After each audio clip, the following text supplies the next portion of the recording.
What would you do if you felt the literal ground shake as something was stalking you? Got a guy on tonight who's going to talk about just that. Something big is spooking residents. Multiple people have claimed to see a large furry animal trudging through the woods. I literally could see him from all the way over here. I started hearing it. It was very large, and it was running so fast. Of sorts for campers in Taos County. The sheriff's office is sharing safety tips on social media to protect yourself from Bigfoot. I saw something out of the corner of my eye off the side of the road in a culvert. It's not like a bear, and it wasn't like a coyote. I've never seen anything like that. No details, big, like 10-foot foam, big thing. I freaked out, hit it in the leg. I don't think it registered what it was. What's the likelihood that there are big animals that have gone undetected by scientists and by trained observers? What is up, everybody? Thank y'all for coming along and checking out the Underground Live on Wednesday night. This beautiful rainy Wednesday that we've had here in northern Florida. Hopefully the weather's been better for all of you than it has been for us. Looked like it was going to rain all day. Super windy. I saw the winds picked up in Tallahassee because there'll be damn weave and wigs all over the place. I've got an idea for a horror film because of this. Like, I'm not joking. This is a thing. As I'm driving around Tallahassee, some days there's more weave and it correlates with high winds. But I got the bright idea to make a horror film called Tumbleweave. And it's about a weave that is left on the ground and then gets hit by a meteor, which then kind of forms together and starts rolling up and picking up other weave until it's this huge, big, like weave ball, tumbleweave, and it starts eating people. It's a work in progress, people. It is a work in progress.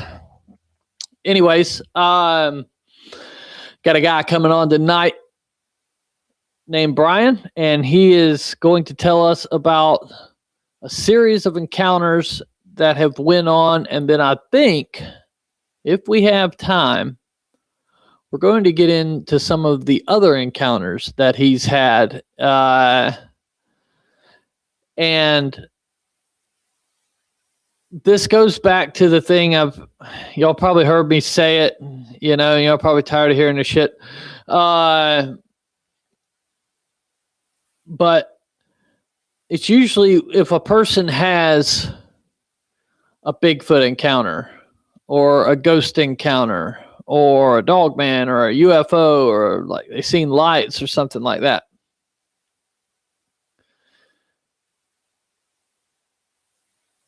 They're more likely to have an encounter with something else.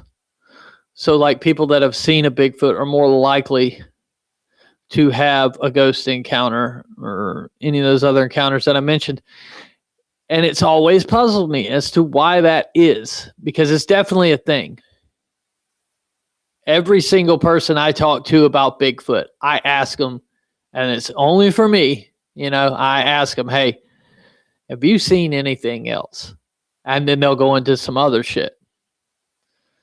So there's some kind of correlation there. What it is, I don't know. But it's definitely a thing. And that's why I'm kind of leaning towards now thinking that this is just almost, maybe it's not a flesh and blood creature. Maybe Dogman's not that either. Maybe it's all part of the same thing, like a huge phenomenon. And everybody is experiencing it in their own unique way. That would make some sense to me, at least. Especially when you see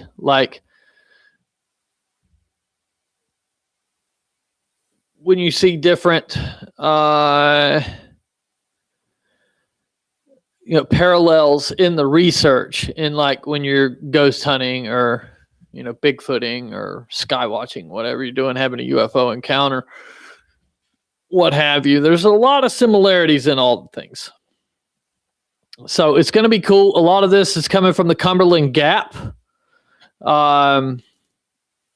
which we had a teacher, Mr. Cumberland, and his teeth were gapped. And that is the only picture I have in my mind of the Cumberland Gap. Like every time I hear this word, I just see old dude's gap, bro.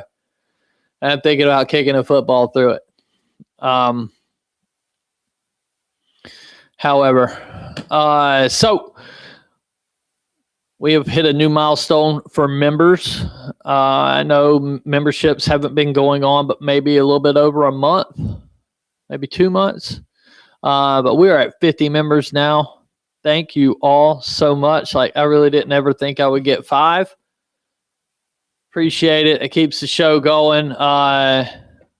So, definitely thank every single one of y'all. I'm going to give a shout out on Sunday. This Sunday, we are doing a giveaway for the Land Between the Lakes expedition. So it's going to be like a raffle. We'll also give away some DVDs. Journey to Belief DVDs. If you're a member, you've seen the first 2 episodes of this, because they're free up on the website right now, or on the YouTube right now.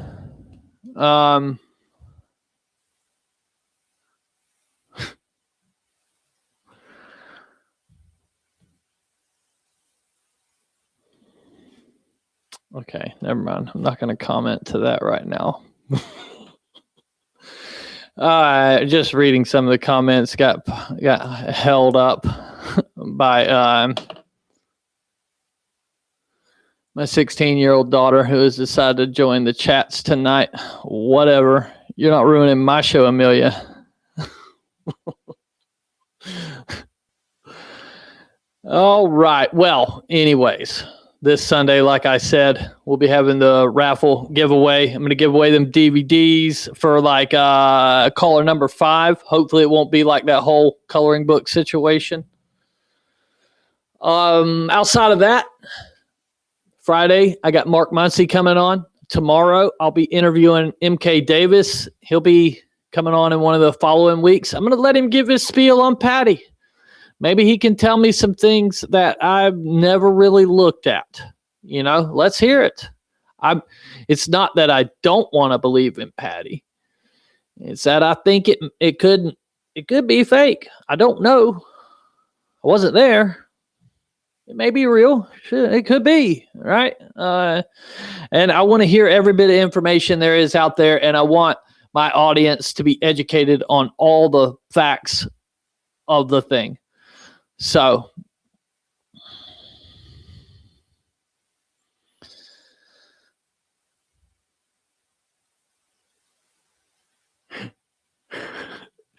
yes, I read the comments, child. I have read your comments. Amelia Brown 4935. I have read the comments. You probably need to clean your room. You haven't texted me anyways, so whatever. Golly, like, don't hear from the kid till you're doing a live show, and it's like, oh, hey, I ain't got nothing better to do than to bug you right now. All right, well, whatever.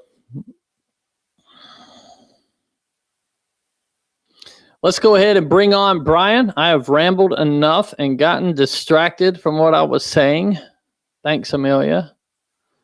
Thank you for being here. Thank you for tuning in. Why don't you hit that like and subscribe button since you're a smarty pants. Brian, what's up, brother? How you doing, Stacy?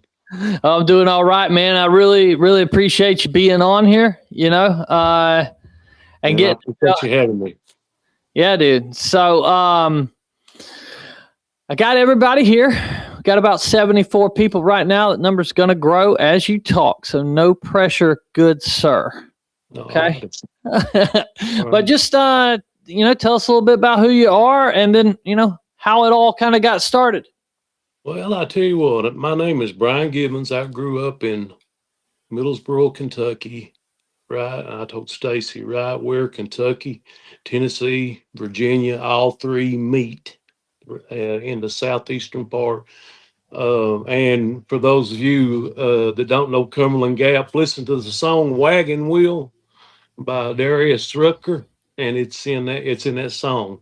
Cumberland Gap is. But so anyway, what got me started on this spiel was, well, I've always been, you know, uh, wanted it to be real. I always was that type of person. I wanted it to be, but I was very skeptical. A few years ago, when things started happening, I didn't really. I grew over time looking back on things that had happened to me that I couldn't explain. One of those things was one night I was parked on an old strip mine, and something threw a rock, or a rock fell, but there was three of them fell on the way out, in front of my truck. Um, I felt like years later that was a Sasquatch trying to block me in. And I'll say this: I've never laid eyes. Now I've had some close-ups. I'm positive that's what it was, but I've never laid eyes on Sasquatch. My wife has. But anyway, that night and after that, a friend of mine had a coon dog killed off a tree one night, and when they got to the dog and found him, the dog had been, I mean, just he was twisted, mangled, broken up. I mean, it wasn't something you would see in a bear attack. He wasn't cut all to pieces like a cat had got a hold of him, or something like that. Kind of wrote that off. We really didn't know what to think. We kind of wrote it off as a black bear or a mountain lion, one of the two, which we don't supposed to have mountain lions, but who knows. So hold on. Is that why you have the cool raccoon picture behind your head? That's part of it. Okay. I used to competition coon hunt, man. What is a competition coon hunt? We talked about this, and when you said it, I was driving and I was thinking, what the fuck is that? But explain that to me. Well, what you do is you go and you might go to a club, and big hunts will have maybe 1,000 dogs that's hunting in a night, and they'll go out into satellite clubs all over places, and they'll go out in pairs of 4. And when you go out in your pair, you get called out, your number, you're with this dog, and this dog. You'll get with it. So you'll have somebody guiding you, taking you somewhere to hunt, because you'll probably be in an unfamiliar ground. And basically, when you let your dog loose, when your dog barks, you say your dog's name is Joe, strike Joe. And when your dog trees, tree Joe. And the dog at the end of the night that has the most plus points wins. Now, if you say strike Joe and then you tree Joe when you go and he's don't have a coon and he's what they call slick, Joe gets minus points.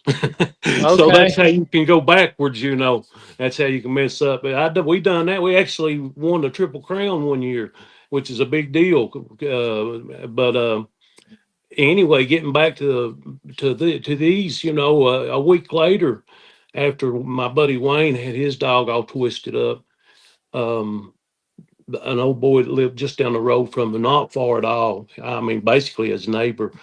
He went up on that same strip job, and the same exact thing happened to his dog. Same exact thing. Dog got treed for a little while, shut up, and the tracker ain't moving. Go in there to him, get to him. He's broke up. That leg's broke. Wayne said his dog's head had been squeezed so hard that one of his eyes had actually popped out of socket. Damn. Oh, did we lose him? Can y'all still see me? What happened, brother?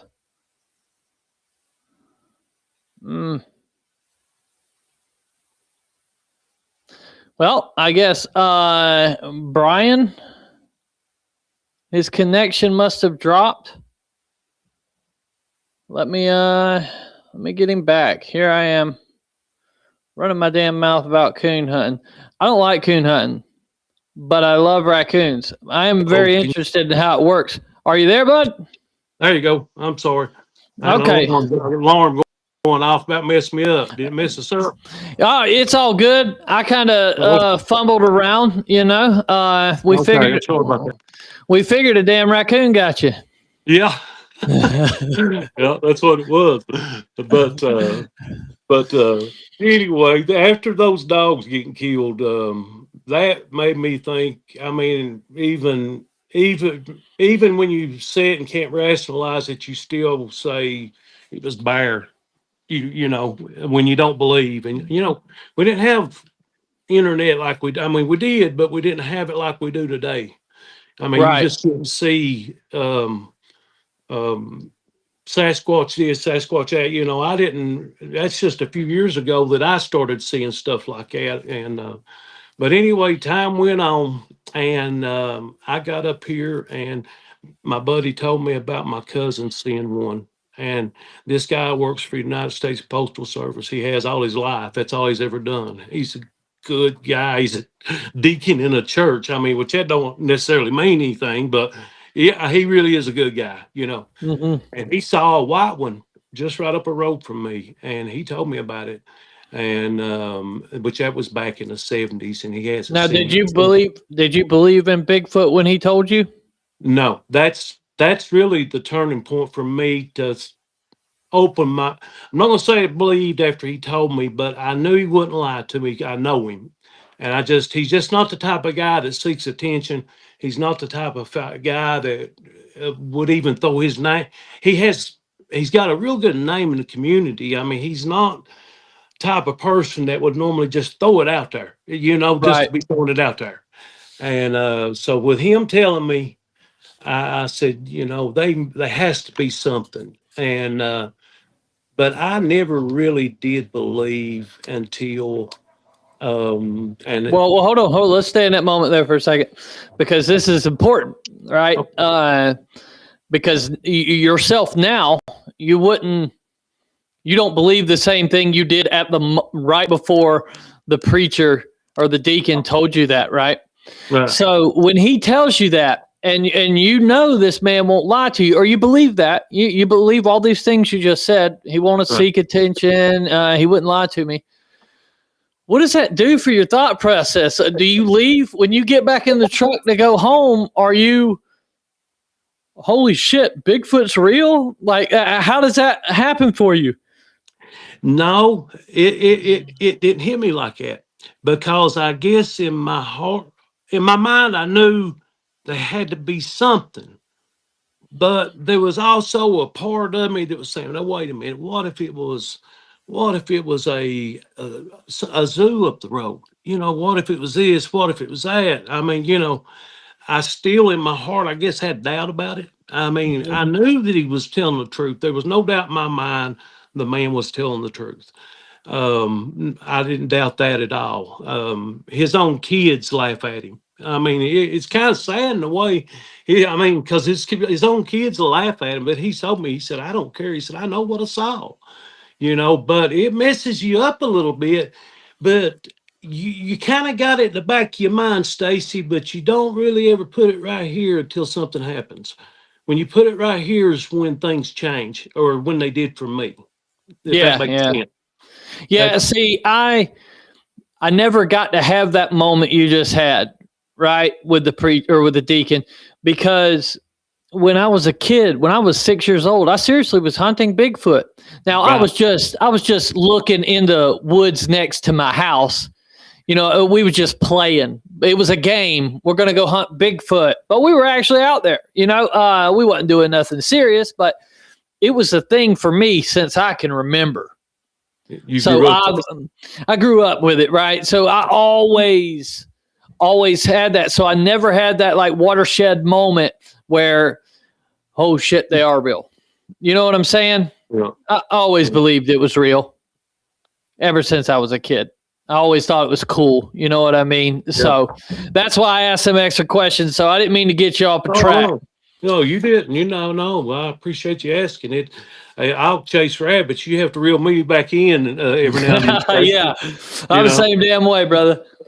I'm a nervy, chatty type person, and I can get going. But um, no, I guess the events I guess that I'm ready to tell you about now, or what really put it in context for me. I mean, to where I just couldn't doubt it no more.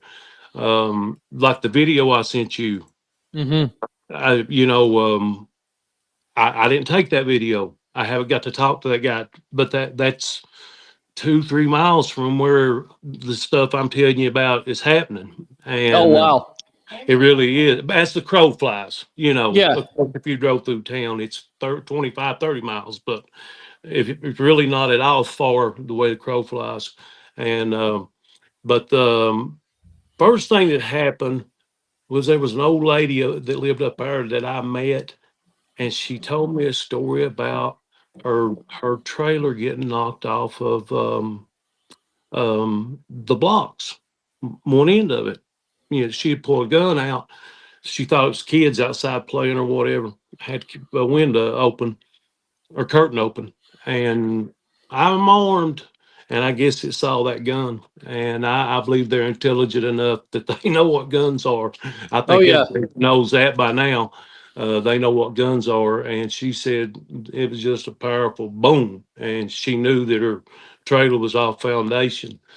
And I called and got a hold of Scott Carpenter and asked him what to do because she was old, lived by herself, kind of out and away from everything. And Scott was real nice, kind, told me how to try to get them at bay. What did he And tell you?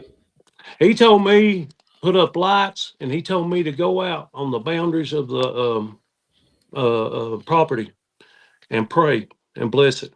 Bless basically bless the property, circle around the property. He told me a couple other things, but man, that's been 7, 8 years ago now. But I remember that was the main one he said to do was pray, go to the boundaries. And he said, like in corners, if you can make it like in corners, especially, he said, like you're cornering it off, but make boundaries. He said, and go and pray at each one and and command it to not come past this spot in the name of Jesus. He said, you do that and it'll work. Well, I don't get in touch with the old lady anymore after Oh, that. let me ask you one other question before we move on from her. How hard would it be to knock this? I take it it's a manufactured home, like a mobile home, single wide or something? It was a single wide. She told me how hard it would be to knock off foundation. You would about you'd have to have a piece of equipment.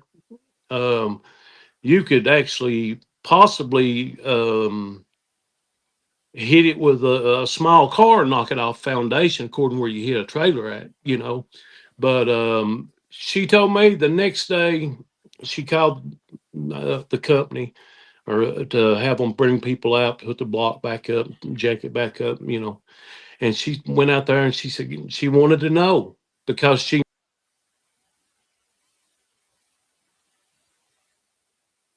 Well, we lost you, buddy. Do y'all hear me fine?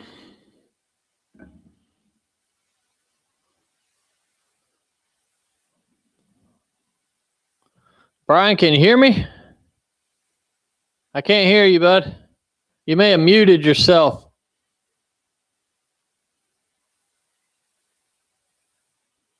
No, it's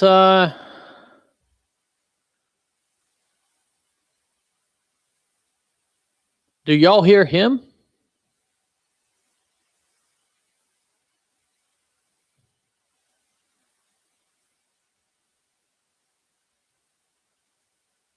Okay.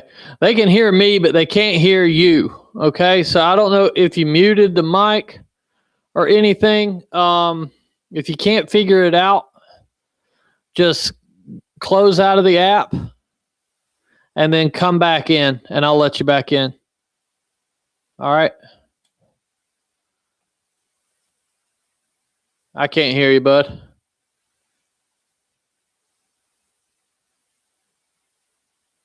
Them damn coons done got him again, guys.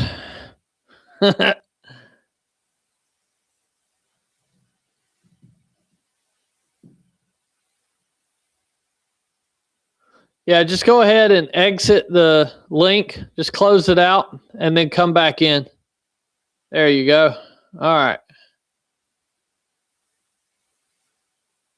Huh. I don't know what happened there. We'll keep rolling. He'll be back shortly. He's got some good stories too. I hope we can keep the feed up, you know, but he lives out in the middle of the sticks just like me. And I'm not way out in the sticks, but I'm far enough to where I had to have Elon for internet. But yes, we can blame the government all day long. We can blame them. Yeah, I don't know what's going on with his. Okay, here he's back again. Let's see if this one works. Hello. All right, we got you. I don't know what happened with that one. I have no idea. I have no idea. All right, so where were we? We were at the old lady. Yeah, the old lady's house. She was about to tell you, or she told you what it would take to knock it off the foundation. She said that there were 3 men working that day, and she asked them. She said something. I don't think she told them what happened, but she said, "For my peace of mind, will y'all do me a favor and try to lift the end? It was far left corner." And I can't remember if she said that they wouldn't, and told them that there was no way they could. But I believe she told me, best I can remember, it's been 10 years ago. She said that they couldn't do it. Could not do it. Could not. Three grown men couldn't do it. If 3 grown men couldn't do it, a black bear's not going to come in and knock it over, and that's all we've got is a few black bear. But so you know, when we were kids, teenagers, these people that we were friends with lived across the street. They lived in a single wide, and it had the jack on the end. You know what I'm talking about, like the trailer hitch part? Oh, yeah. And we jacked that damn thing up one night when they were in the house asleep. We jacked it up as far as it would go, and you started hearing shit fall over and stuff, right? And then they came out and mad. But that single wide for the size of, dude, it was huge. I couldn't imagine being able to push something off of the blocks. Couldn't either. You know, you would really have to have some force, and I think that's what we often underestimate that about the Sasquatch. Well, I tell you what's crazy. I hadn't seen the lady, and I mean for years. I ran into her maybe a year or 2 back, and she had a girl with her. I didn't know the girl was with her, and I said, "Well, hi, how you doing? You know, blah blah blah." You know, I said, "Did you get rid of them?" And the passenger says, I quote, "Hell no, those damn things are still around." Oh, wow. I didn't know her from Adam. I didn't know her from Jack Diddley squat, you know. And I said, well, but it makes sense because if you just go over the hill, quarter of a mile, you're right there where well, no, it's a little bit further than that, but it's very close to where we've been having the things that's happened to us. The first thing that happened that caught my attention is my wife and I went down to the river, and there's a little place called Gap Creek. It runs into Powell River, and anyway, she's into art and Indian stuff, you know, that she can make, and she's real good at it. And she's looking for stuff like that, and just, you know, and I was fishing, you know, and I guess we're probably 100 yards apart at least. And here in a minute, she comes walking up to me, and she's got this look on her face like, you know, oh, so, you know, I knew something was wrong. I thought, you know, she's going to tell me anything like, I'm sick, I've got to go home, I've got to use a bathroom, or I got to do this, or I forgot about this. You know, I knew something was wrong. And she said, "You ain't going to believe what just happened." I said, "What?" She said, I was sitting there by the creek or standing by the creek. She said, I was looking in. She said, and there was a rock came off the top of that mountain from my right side down in front of me and hit. Right in the water. Right, well, right in the water in front of him. Now, And does your wife at this time believe in the Bigfoot? oh yeah. Oh, so Yeah. at this point when this happened, when the rock came in the river, she already was aware of these things. Yeah, yeah. Gotcha. Okay. She actually was a lot further along than me in a lot of ways, because 3 years ago I would tell you these things were flesh and blood and that was all they are, and I would have thought, the way I look at it now, I would have thought, listen to myself talk, I'd say, man, that dude's crazy. You know what I mean? But when you hear it so many times, Stacy, it's the same story over and over and over and over. And back before we had the computer, you would hear repetitive stories over and over and over. The Indians would tell them, and the old timers would tell them, and I mean, so when when you hear it just over and over and over and over and over again, you need to take notice, because there's some truth lying in there somewhere, if it's not the whole truth. Where there's smoke, there's fire, brother. How long was it from when the lady's house got pushed off of the foundation to the rock thing in the creek? Because you're only a couple miles maybe apart. Yeah, if that, yeah. Right. What's that look like time wise? You talking about from the incident to the net till when I was fully aware, or just no, from when the lady's house got pushed off of the blocks? Oh, that was a 10-year timeline, 8-year timeline at least. So there was 8 years in between. Yeah, it's been going on for that long in that area.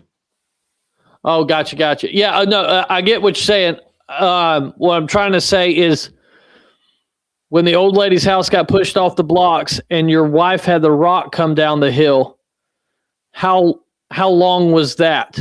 Like, how long was it apart? Yeah. Oh, that's probably right at 8 years. Oh, okay. All right. I got you. I just wanted to make sure I understood. Yeah. Okay. So what happens after that? Well, the next thing is what really put me at a different level, because I felt something on that one. We were back down the same place fishing, and I didn't tell you this, or the viewers, I did you. I'd always get creepy feeling when I'd go down there. I always I don't know, I just couldn't put a finger on it. Just something's wrong, I always did. But I'd go down there and go fishing anyway. And we went down there and went fishing, and she'd walked on up the river, and I was back down the river fishing. And I see her walking toward me, and she's motioning or doing something, get my attention. And she said, there's something charged me twice. And I said, what? She said, something, it's come down and stopped. And she told me, charge me, then charge me again. She goes, well, I didn't see it.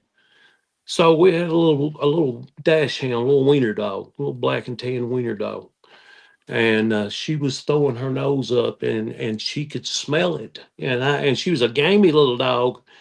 And it kind of surprised me. She didn't she was old. That might have been part of it, but usually she would be barking, but she didn't want nothing to do with it. But she smelled it. And we're standing there talking, and then I hear it.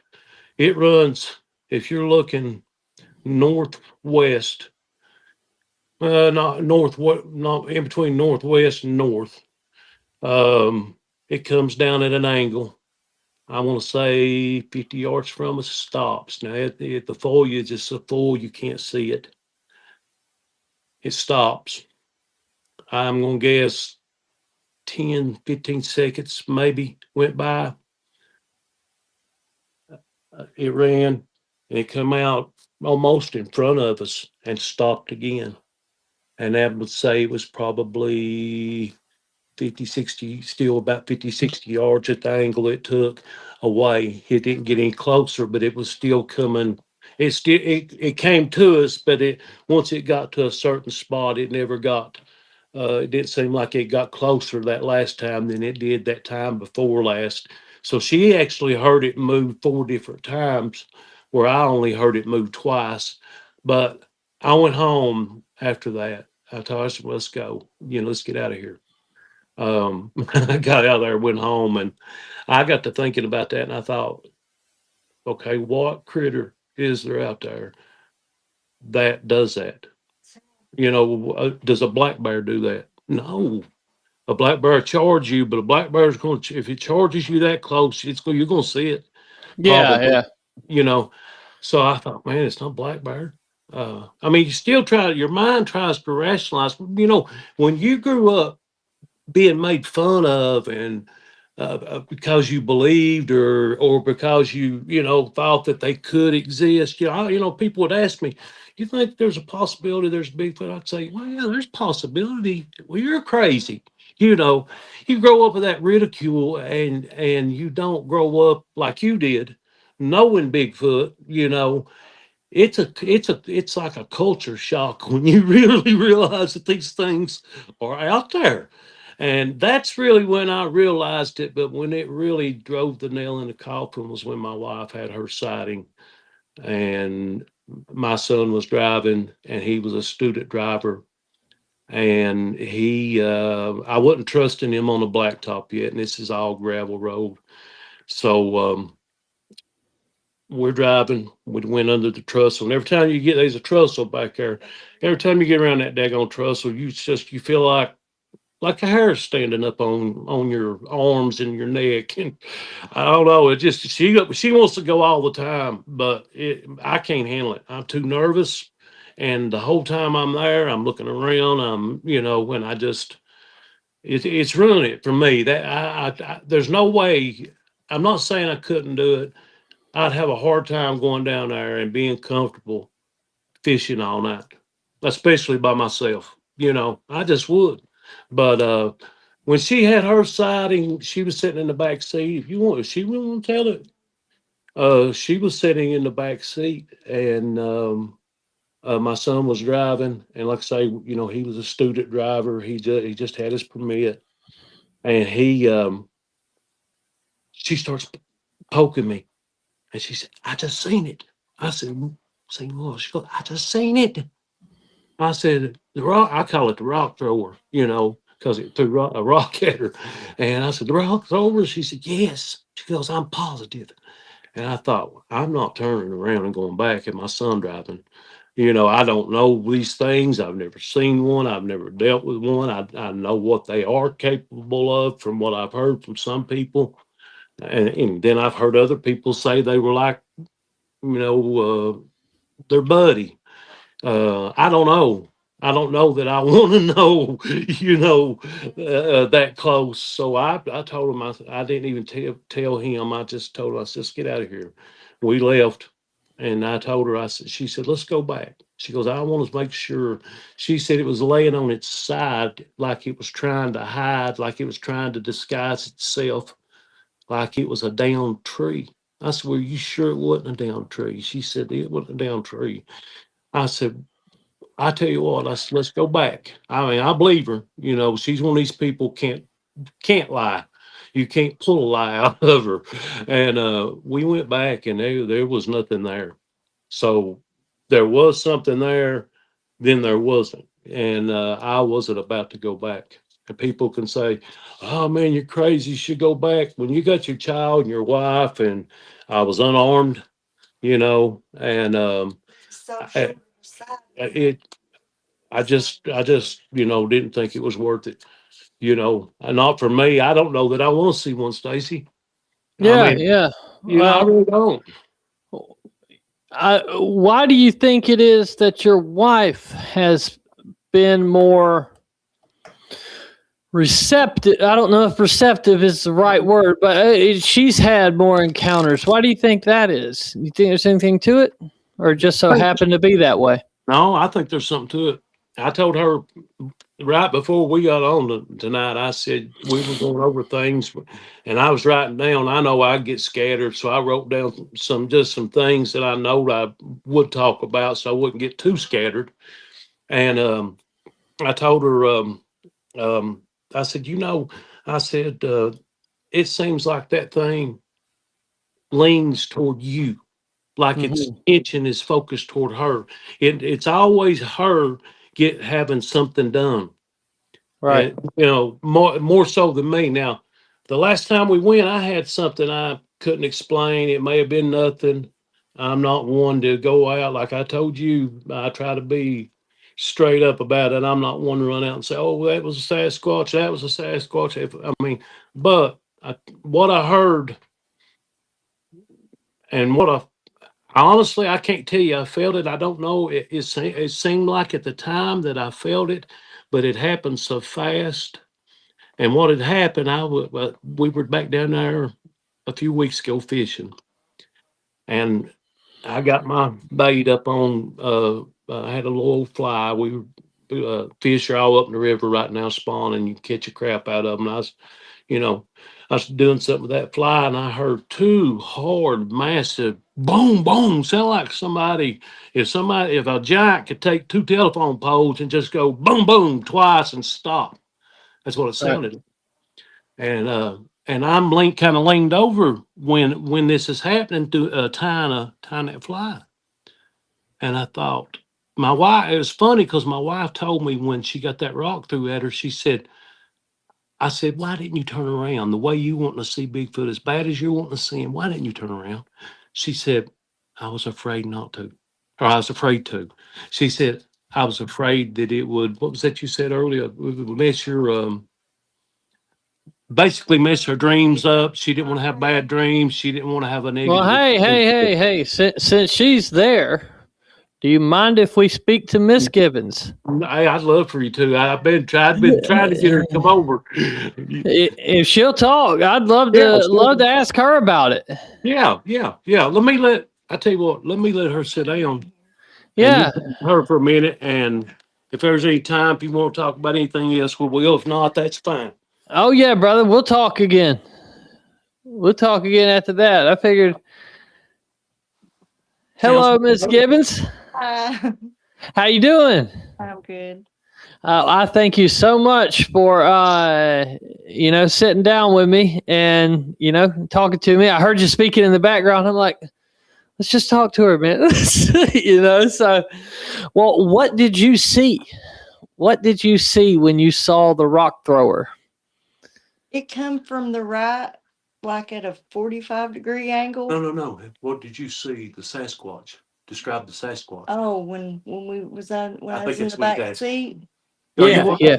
Yeah. He's wanting to know about the Sasquatch. What you saw? The one on the bank. Yeah, the one on the bank. It looked like it was just like laying flat on the bank, like it was hiding, like because we was driving by. Right. And I thought the sighting was just so quick. When I seen it, I was watching out the side on the mountain as we was driving. I was looking for Bigfoot. And when I seen it, I just got up in the seat on my knees and stuck my head out the window and tried to see it as long as I could. But I thought maybe it's a rotted tree with moss all over it. And so my mind just kept going back and forth. Did I see Bigfoot or? Right. But it was just too perfect. If it had looked like two arms and it was laying like sideways, and I didn't make out a face because I think it was laying on its face. It was laying on its belly. Right. Okay. It didn't look very big. It looked about the size of a regular sized man. Okay. Well, hey, they come in all sizes. We went back and it was gone, so I think it wasn't a rotted tree. It couldn't have been because I couldn't find it. We went up and down the road, back and forth looking. Now, do you Are you glad you went back and looked, or would you rather not had the confirmation that it was a Bigfoot? Because if you don't go back and look, you can always second guess yourself, right? But you went back and look and it ain't there no more. So now you know that what you saw is what you thought you saw. Yeah, I'm glad I went back. Okay, cool. Well, he said something. He said you didn't want to turn around. With the rock throwing incident. Yeah. Yeah, I didn't turn. So why did you not want to turn around?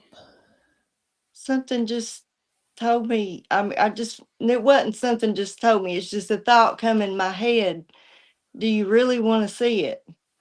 I wanted to, but do you really want to see it? And then the thought come into my head, you might not sleep again. Right. So I just stood there. And the funny thing is I didn't like take off running. I just stood there with my back turned toward it. It was weird. And the thought coming to my head also is, you ought to get that rock, grab that rock. And then I was like, I just stood there. It's weird. I'd love to have that rock. I could Right. probably see the bubbles coming up. I mean, it just landed. I could have went and reached in the water and grabbed that rock, but I didn't. And I just stood there. And then after like 5 minutes, Brian hollered at me, and I said, something throwed a rock at me. Now, how far away do you think it was when do you think if you turned around, it was right there? You would have seen it? Well, there's a gravel road in between the mountain and the creek. Yeah. So there's a gravel road and, and then the mountain. I'd say it was probably 70 feet from me, maybe. Oh, wow. Okay. That's not far. No. Now, okay, you said a few things there, and I don't know how much you've studied the Bigfoot phenomenon or not, but people talk about telepathic communication. Yeah. Okay, you said that something told you to get the rock. Yeah. Or you were maybe telling yourself to get the rock. And, then you also said that if you wanted to see it, just to turn around. Do you think those were your thoughts? Or do you think maybe something else was telling you, hey, grab the rock, maybe throw it back or whatever? I think I was wanting the rock, but then I thought in my head that, well, if I reach and grab that rock and then I go to Brian, what if it comes after me? Right. Well, how big was the rock? It was the size of my fist. I got a small fist. Okay, so not terrible, but Apple. baseball, something like that? Yeah. Okay, I got you. Well, now, have you had any other encounters? Because it seems like you're more in tune to have an encounter. Not yet. No. Not yet? I don't know. We had a Well, friend that had something to happen with a rock. Not. I don't know how much time it was between it. Weeks, 2 weeks. Said like 3 weeks, Brian said. well, are you still wanting to have another encounter? Yeah, I kind of Yeah. regret not turning around Okay, I got you. now. Right. Well, maybe when y'all go to the spot next time, Mm-hmm. maybe you just walk off by yourself a little ways, not far to where you're in danger, not where you can't holler to each other, but just go out there and sit down. Because it seems like they're coming to you. You know what I mean? So if that's the case, I know Brian wants to see one too. And, maybe he could join you. I don't know, but it seems like it's you. You seem like the magnet. I'm a gift, but I don't know if I should or not. Do it. Like, what's it going to hurt? A pumpkin. Yeah. Hey, what? That'd be awesome to hear it bite into a pumpkin. Yeah. You could. Loud. They tend to like shiny things, so a Christmas ornament, something like that. Just always go and put your stuff in the same spot every time, and then just kind of leave your intentions out there with it and just be like, hey, this is for you. If you're here, please come take it. If you want to leave something, I'll appreciate it. And seriously, you'll be shocked at the results you can get doing this. Mm-hmm. The funny thing is we've just been on the road. We've not been up on the mountain. We've not got on the hill. We've not got in the leaves. This is just mostly from the road and on standing on the creek by the road. Right. Yeah.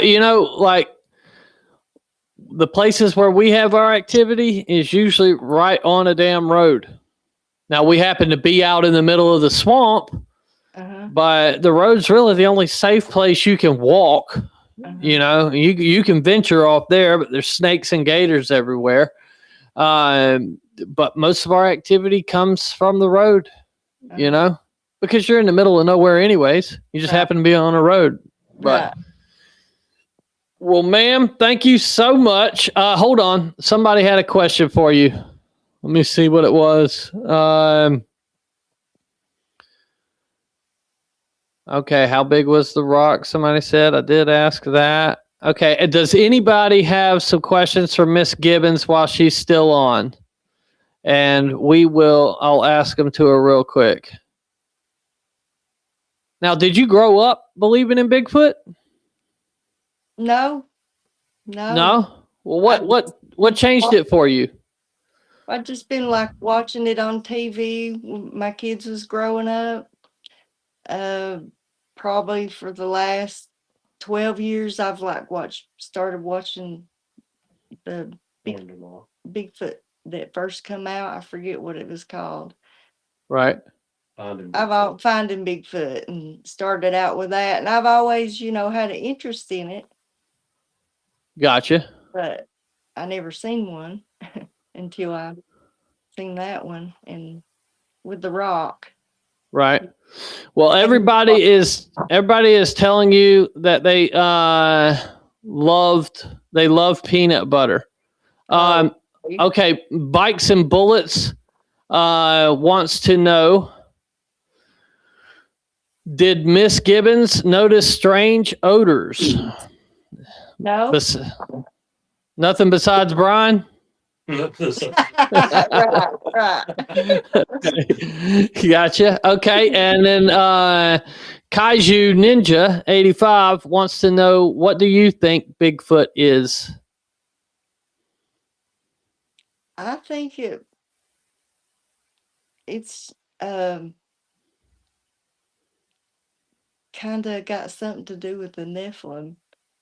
Okay. And, but part ape. Right. Well, hey, you ain't the only one that believes that. We're okay. We're a church, and we're Christians, and after all this come to the thinking, maybe it might have something to do with the end of time and the creatures that come back. I've been talking to my buddy about that, and Dog man too. Yeah, I hope it's not true, but I definitely it's there, and so it's like, oh shit, In the locust, and then there's supposed to be one more thing. There's supposed to be 4 creatures. Oh no, it's supposed to be 4 different punishments. Oh, 4 different punishments. Okay, well, let's hope that's wrong. The beast is It might be right, but let's hope it's wrong. Okay, so do you think Matt Langford wants to know, did you think there was more than one? I don't think so. No? Okay. And then Ohio Bigfoot Researchers asks, do you know your blood type? O positive. O positive, Ohio. It's O positive. Let's see. We'll do a few more, and then we'll let you go. Okay, so would Miss Gibbons like to have them show up at her home or property? No. No. There's one more thing that I heard was a thing too if you're German descent. I don't know Really? if that's anything to do. I don't know if that's true, but I am. I was told I was German too. Mm. Yeah. So maybe, I don't know. That's cool. I don't know what descent I am. It's Nunchester, and that was German. Yeah. Gotcha. Okay. And then I think there was, okay, last question for you. Are there any large water sources near where this event occurred? Well, I guess you got the creek. The river. I was at the creek, and it runs into the river. And the rock throwing incident was on the creek, and the river is just like 500 feet. You go around, it goes around a bend, and that's the river. It's right there, and that's where the charge was. Okay. Gotcha. What river is that? Powell River, Okay. Tennessee. Okay. Let's say, I know I said last question. Okay, y'all quit asking questions. I'm going to answer this last one for her. Or ask this last one. Nope, not that. Clicked on the wrong thing. Okay, Matt Langford wants to know, do you fear them now? Yeah, I have a healthy respect for them. I don't want to get close. Yeah, I don't Yeah. blame you. I don't blame you there. Interest in them. I want to see them, but I want to be careful. Okay. Well, thank you so much for coming on and chatting with us for a little bit. I really appreciate it. We don't normally get people that have like corroborating stories. Okay. You know what I mean? So, but nice meeting you. And let me holler at Brian real quick. Okay. All righty. Thank you. That was my better half. Yeah, I say that is your better half right there, brother. But yeah, that's cool, man. Now there was a question asked earlier, and I was going to let you get through everything before I asked it, but I'll go ahead and ask it now while we're just starting back up. Did the lady that had the trailer knocked off the blocks, did she notice any footprints, any handprints on the wall, anything like that? She had footprints. She did have footprints. She never mentioned anything about handprints. And to be honest with you, back then I wasn't into it enough to think about handprints. I told her to look for footprints. You know, if I known what I know now, I said, "Hey, let me come out there and look," and I'd looked. But by the time she had told me, the footprints were gone. And of course, you know, these oily hands they got, that sticks around forever. It looks like. You know, so I know now that I could have went back and probably extracted or not extracted, but, you know, found a handprint if it was indeed there. Right. Yeah. Yeah. It's amazing how much more you'll care about something when you are like fully into it. You know what I mean? You'll be like, oh, damn. Hey, let me come out here and stay tonight. You know what I'm saying? You'll do some wild shit. Hey, I tell you what, without saying this story could be, you know, well, people could say, well, that's a bunch of coincidence. There's two more real quick incidents that happened, and I'll be quick about it. Had a niece, went down there and camped out, and this girl doesn't follow Bigfoot. She's not, would be what you would consider a believer at the time. Right. And she stopped in here, what, 4 or 5 months ago? And we were talking, and somehow the subject of Bigfoot come up, and she said, you know what happened to me? I said, what? She said, I was down, and she named the places where we go. She said, and was camping out. She said, and I think I saw a Sasquatch. I said, or a Bigfoot, she called it. I said, what makes you think that? She said, it was a light night. She said, and I could see the hair blowing in the wind. And I forgot about telling you that detail last night. For me today, I remember her talking about the hair. And I asked her, I said, about how long was it, Wendy? She said, it looked like, she said, the best I could tell, she goes, it was light out, but the best I could tell, it looked like it was probably 4 to 6 inches long. I thought, well, that sounds right, you know. Yeah. And then I thought, well, I said, how did it move? And I told you last night that she had said something, but what she said, she goes, it was graceful. And I thought, this girl she don't get on podcasts. She don't subscribe to Bigfoot channels. She's not one that's in the, you know what I mean? She could care less about it. But when she said that, that kind of made me think, wow, you know, there's other people seeing it. And then, but what nailed it down for me was a friend of mine asked me after Diane got a rock thrown in the back or at her, he asked me about a place to go fishing, and I told him about this place. And he knew about her getting a rock through at her. He knew about the Bluff charge. Some of the Wendy hadn't happened yet. Her encounter, Diane's encounter hadn't happened yet. So we hadn't seen nothing at the time. We just had rocks through and a Bluff charge. And I tell him to go. He loads up. He takes his dad and his son, and they go down and they go fishing right there where our activity spot is. And he called me the next day. He said, "You're not going to believe what happened to me last night." I thought he was bullying me. I've asked him 100 times over. I said, "Man, you really," he's like, "I swear to you." But he told me, he called me the next day and he was serious. He said, "Man, you're not going to believe." I could hear it in his voice. He said, "You're not going to believe what happened to me last night." I said, "What happened?" He said, "Dad was asleep in the truck." He said, "Me and Hunter was still fishing." He said, "Buddy," he said, "something threw a rock bigger than a softball in the back. He had a little pull trailer hooked to his truck with his equipment in it. And that threw off, and there's a ridge right there. I mean, a straight up. I mean, you can get up it, but it's nearly straight up. And for something to throw a rock at 3, 4 o'clock in the morning and hit I'm not talking about a big old wide trailer. I'm talking about like a little 4x6 and Right. a little bitty trailer, and the rock was in the trailer. He recovered the rock in the bed of the trailer. And I talked to him today. I said, "Man, I'm going on this podcast tonight." I said, I don't want to tell a lie. I said, "Tell me the truth." I said, did that really happen?" And I've asked him, I'm no kidding, I bet you I've asked him seriously probably 20 times. He said, "Brian," he said, "I promise you everything on me that what I've told you," which I trust him anyways. My best friend, you Yeah. know. Yeah. I mean, but you want that affirmation before you go out. I just want people to know about them, Stacy, because I think these things can be dangerous.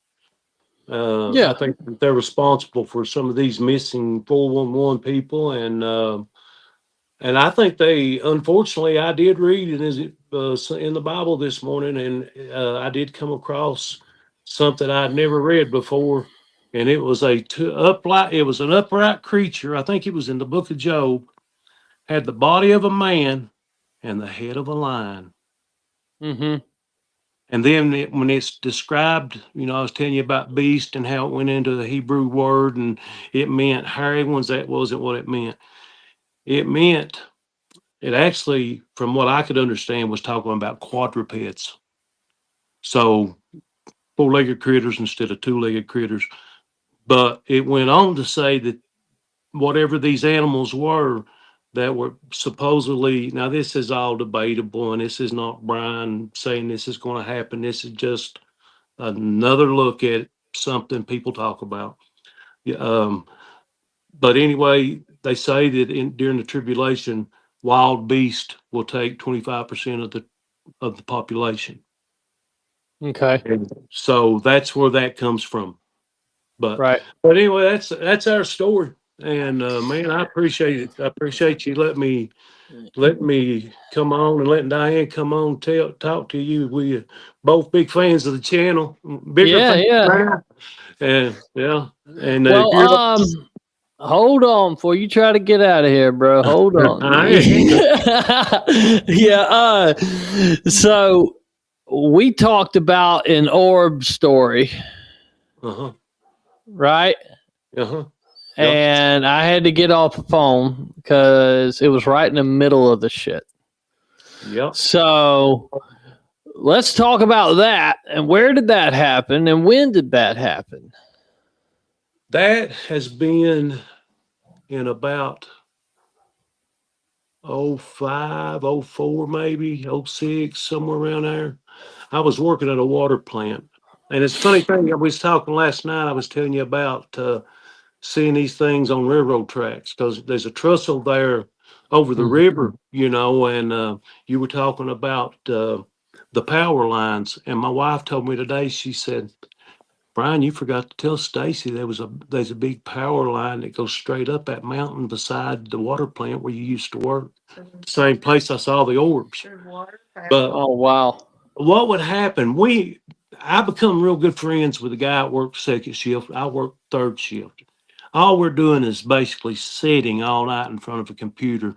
Every now and then spraying a water filter out to clean it, do turbidity tests, make sure your water's clean, so you're not poisoning people, and you're free for another 3 or 4 hours, roam around the grounds, do whatever.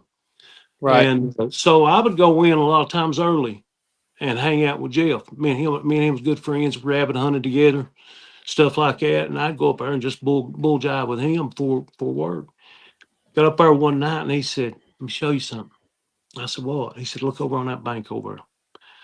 And there was lights, and there would be a light flash, and I'd come on, and it would go off. Y'all lose. There you are. Okay. Yeah. Not sure what happened there. Okay. All right. Last thing I heard was there was a light. Yeah, there was a light, like maybe would light up to the left. Okay. And then all of a sudden, it might go out. It didn't seem like you'd ever see two at the same time. It seemed like it was always one, but it would be from one spot and it might be 50 yards to the right and 2 seconds later. And I went over in the daytime and looked at that, and that would do that at least 2, 3 times a week that I would see it. And we had a friend. Well, my buddy that worked there had a friend that lived across the road. And the way the crow flies, it's not a quarter of a mile to his house. So we got the bright idea to call him because where the lights would be seen would be right below him. I mean, right underneath. If he walks out his house, walks aside the end of his property and looks down, he ought to have been able to see the lights. Mm-hmm. We would call him. He could never see them. Never. What? He couldn't see them. He couldn't see them on that side where we were seeing. We were on the other side seeing them, and he was back behind them trying to see them. He couldn't see them from behind. And not once did he tell us, "I see it." We would say, "Okay, it's to the right of you," and he'd say, "Okay," and he'd look to the right, and he'd look. You'd see his light. You'd see him flashing, looking. And then he'd turn his light out and he'd look or whatever. Not one time. We thought it was a human. We never thought of anything like orb. I hadn't even never heard of an orb back in. I didn't know what an orb was, Crazy thing about that place up there's a graveyard. I worked in a water plant. There's a graveyard right beside the water plant, old graveyard. Then you had those lights that would pop up. And then the building was built back in probably the 40s. Maybe 30s. And it just had a vibe to it when you went in there and you worked all night by yourself and it was loud. And if somebody walked up behind you, you couldn't hear and they touched you to get your attention, it would spook you. And we had these big bullfrogs coming in. Just every now and then you'd see them. And one night I was working alone. Well, I always worked alone. One night I was working, I was all jumpy. And I stayed that way on night shift. And I thought, dang, I'm going to have to go wash a filter. I walked out of the office and I started walking and go over to do, clean this filter. When I did, there was a bullfrog. I spooked it. And that son of a gun jumped and it hit me about belly high. You talking about scaring a man out of his britches. I tell you what, it scared me out of mine.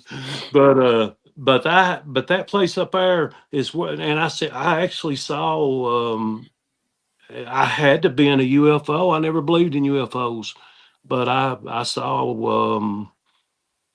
on the 4th of July, back around, let's see, about 10 years ago. So about 2000, around 2016, 4th of July, we went up to watch the fireworks.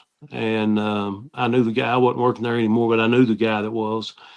And we got up there and we watched the fireworks, and it's kind of the highest point in town, where you can see. And they were just, they were kind of fizzling out. And we were just sitting there talking, and it was just, it kind of in a way looked like kind of like a cigar shape, but not as narrow as like you would think. Kind of the oblong, but a little bit fatter, and it looked like it had dots of fire behind it.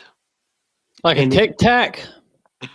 like tic tacs, except you couldn't see where they were connected. You could just see the lights.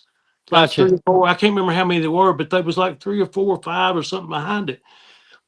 Wasn't making any sound at all. And it came, and there was 3 of us saw this. It came, it wasn't that high. And it's going, no, it's not going real fast. It's just, about like a helicopter would go. And all of a sudden it just stops on a dime, drops, takes back off at the same speed it stopped at. And off in the distance it went. And I told my cousin of mine about it. He said, I had some kind of firework. I don't know any kind of firework that does that. Stop dead in the air at us, doing, it'll be like a helicopter stopping, Right. But anyway, yeah, those lights is something different. I don't know what to think about those, Stacy. I have no idea, brother. I think that go ahead. It's amazing to see them. You know what I mean? Like Yes. it really, like the Bigfoot's one thing, but the fucking lights are something different. To me, I would rather experience the lights than the Bigfoot. Uh-huh. Just because they seem like they're coming and going from somewhere. Mhm. Right. And I want to fucking go there. Wherever y'all coming from, I want to go there. Like to me, it makes this reality we live in so much cooler. Mm-hmm. Yeah. It makes the whole world like, and this is what I often say about skeptics. It's like the fucking world you live in must suck because everything's fake. Nothing's real. There's no magic. You know what I mean? Yeah, you don't believe in shit. You don't believe in God. You don't believe anything. I don't believe in nothing. Yeah, and you believe in what your boss tells you to do in your cubicle. Yeah. So, but yeah, man, that's cool. Do you mind answering some questions before we let you go? Well, I've got all the time in the world, brother.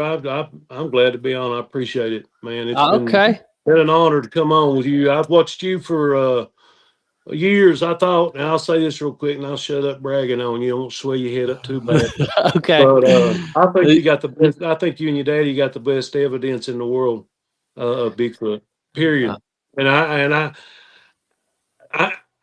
won't say one way or the other on Patterson film. I'm not going to knock it. I'm not going to go for it. I'll keep my opinion right now because I don't know what my opinion is. I've still got to do some soul searching on that one, but I don't have to on Stacy's and Stacy Senior's footage. There's no guesswork. It is what it is. And if you don't believe me, look at the hands on that critter. Look at the hands. Here's the thing, like the Patterson Gimlin film was important for us because even though there's been some recreations, right, with the Patterson Gimlin film and stuff, it was nothing that was really done to today's standards, I guess, right? And then they were also involved in all of that stuff. So like when me and my dad got the footage, we knew we couldn't do any kind of recreation with it. We had to leave ourselves out of that shit and let somebody else do that. So that way it gives, you know, because me immediately, I'm like, that's a Bigfoot. My dad's like, you got somebody here fucking with me. Because he didn't think, I mean, in the moment he thought, you know, he was scared out of his mind. But when it come down to it, he didn't, you know, he started questioning and stuff. And so I think had it not been that way with the Patterson-Gimlin film, had like, because especially at that time when we got that footage, I believe both of us were under the impression that there had been really no work done on the Patterson-Gimlin film. It was just like, you know, in a recreation or any of that kind of method. So, you know, my dad wanted to make sure, like, let's don't go out here, because he didn't want to be called a liar. The incident happened, whether it was a fucking Bigfoot or some crazed man in the woods. That's what he wanted to figure out. Right. You know, and so the Patterson film was important in bringing it to where we ended up doing all that stuff. Right. You know what I mean? Because we could have just thrown it up on the internet and like, and see, that's the thing about the footage is most people have never read Cliff Barrickman's report on my dad's footage. Like, you have to read that. It's better. It's better than the footage. And together, like, we know exactly how wide the tree was. We know exactly how far away we were, given a few feet. We know exactly how big the gap was, and we know the exact camera. So I've got it sitting right up in there in my living room next to my daddy's urn. I've got his camera up there with him. And so you can try and replicate it. You don't have to be out there. You just know, hey, it was 60 yards away. You know, there's a 9-foot gap that it crosses, and you got to do that in 1.5 steps. And then there's a 27-inch wide tree that you have to stick out of on both sides. Yeah. Now try to do it. No, you can't fucking do it. But, and see, that's why, I really think I'm going to try to start to push to maybe see if a paper, and here's the problem with that. Here's a whole problem with this Patterson-Gimlin bullshit with the film and stuff. Like, this couldn't have come at a fucking worse time for me, because I was trying to get a scientist to take the report and take the footage and maybe publish it. Right? Because, you know, then some other scientists could look at it and do that. They could do the numbers. They could try to get somebody to cross that gap, because those are verified numbers. It's not coming from me. So, but it never, you know, the Patterson-Gimlin film capturing Bigfoot come out, and so now nobody's going to want to touch that for a while. It's going to be a while. I can't wait to see. And you think you have an MK on tomorrow night? MK Davis? He's not going to be on. I'm going to record the interview, because we got a bunch of stuff to go through. It won't be a live. It'll be a pre-recorded. So that'll probably come out next Friday. But hey, let me quit rambling. There's some questions here already. Okay. Let me scroll back. People have been asking. I've been sitting here running my fucking mouth. Ain't that about how it goes? Me too, Stacy. Okay, so has Brian or Diane ever felt as though infrasound may have been sent your way, even in the least? Diane thinks that she may have had a little bit of it, because she was kind of paralyzed a little bit right there by that creek. She kind of froze and was, so she could, it's possible with her. Me, I don't think so, unless infrasound entails getting real tore up and nervous, and the hair standing up on your back and just looking here and there and over your shoulder when you get at a place. If that's part of it, then yeah, I've been hit with it. But as far as I know, I've never experienced any kind of infrasound. I didn't get sick though. And neither one, yeah, and she didn't get sick neither, and I haven't been sick, but, and maybe you do or don't, I don't know much about the infrasound. And Yeah. those thoughts. What's that she said? And those thoughts. And Oh, the and those thoughts, thoughts. the thoughts she was having, yeah, Thoughts, and I didn't run, I didn't turn around and look, I just stood there. And yeah, I didn't get that rock, I just. Right. yeah, kind of paralyzed her, you know. Now, does shit, what was the question? I just lost it. Damn it. Okay. Does she recall a color on the thing she saw? Yes, it was reddish brown. Yeah. Reddish More brown. like yeah, like an Auburn, I get Auburn light, Yeah, like an Auburn, she, yeah, like a burnt red, like a burnt red, yeah, reddish brown. yeah. Right. Okay. It was all short, it wasn't long hair, it was small. Gotcha. Okay. Well, anybody else got any more questions? Y'all put them in the chat. I will ask them. Now's the time to do it. So, how far? That's what it was. How far are you from the LBL? Somebody asked that way earlier in our conversation. Oh, we're completely on one side of the state, and LBL is completely begins on the other side of the state. So I we're got you. 8 hours, 9, 7, 8, 9 hours, something like that. It's Okay. a drive. Yeah, pretty good drive. I got you. Any dogman reports in your area? I haven't talked to anyone, which, to be honest with you, people around here, I don't know if you could get them to come out and talk much about dogman. You might on a platform like this, but general in public, you know, talking, it's like most people around here, they think that dogman is a myth, and I did. I thought up till a couple of years ago it was a myth until I started listening to testimonials. And you see people, I mean, hunters never go in the woods again, you know, and that live to hunt, and all of a sudden they just stop and never go back. I mean, that's what caught my attention, you know. So I thought it was absolute BS, right? I did But too. but I've got two friends that swear to me that's what they saw, and I believe them. Yeah, I know they saw something, and that's what they believe they saw. So I don't know.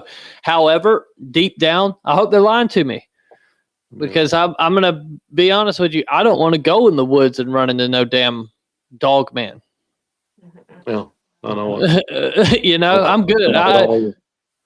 The Bigfoot won't make me leave because the Bigfoot's never tried to hurt me that I know of, you know. But a dog man, I have no idea. To me, they're a damn werewolf, and I know what I've heard about werewolves ain't good. Okay, so hey, Matt Langford wants to know, is there a fear of the woods for either of y'all now? Not the woods, that spot for me. She's, people say she's braver. I guess she is. I'm not easy scared. I'm a pretty good sized guy, you know, and I usually carry something with me to equalize any situation. But I just tell you, I could care less if would it be cool to see one crossing the road slowly and gracefully 40 yards and turn and stop and let me get a beautiful picture and then mosey on up a hill? Yeah, that would be okay. But to run face to face in the woods, one of these things, I don't want to do that. I'm not really afraid of the woods, I guess because one reason I haven't seen it, although I believe it. I know my wife. I know she don't lie. I know what's happened. But yes, it's made me leery of the woods around that spot. You know, I would, if someone dared me, yeah, I'd go down there and stay all night. You know, just because I had to pull my main card out, you know. I have to, you know. But if me wanting to, no, I have no desire to go down there at night. Now I don't have much of a desire to go down there in the daytime. Yeah, just to be honest with you. Yeah, I hear you. Yeah, man, it's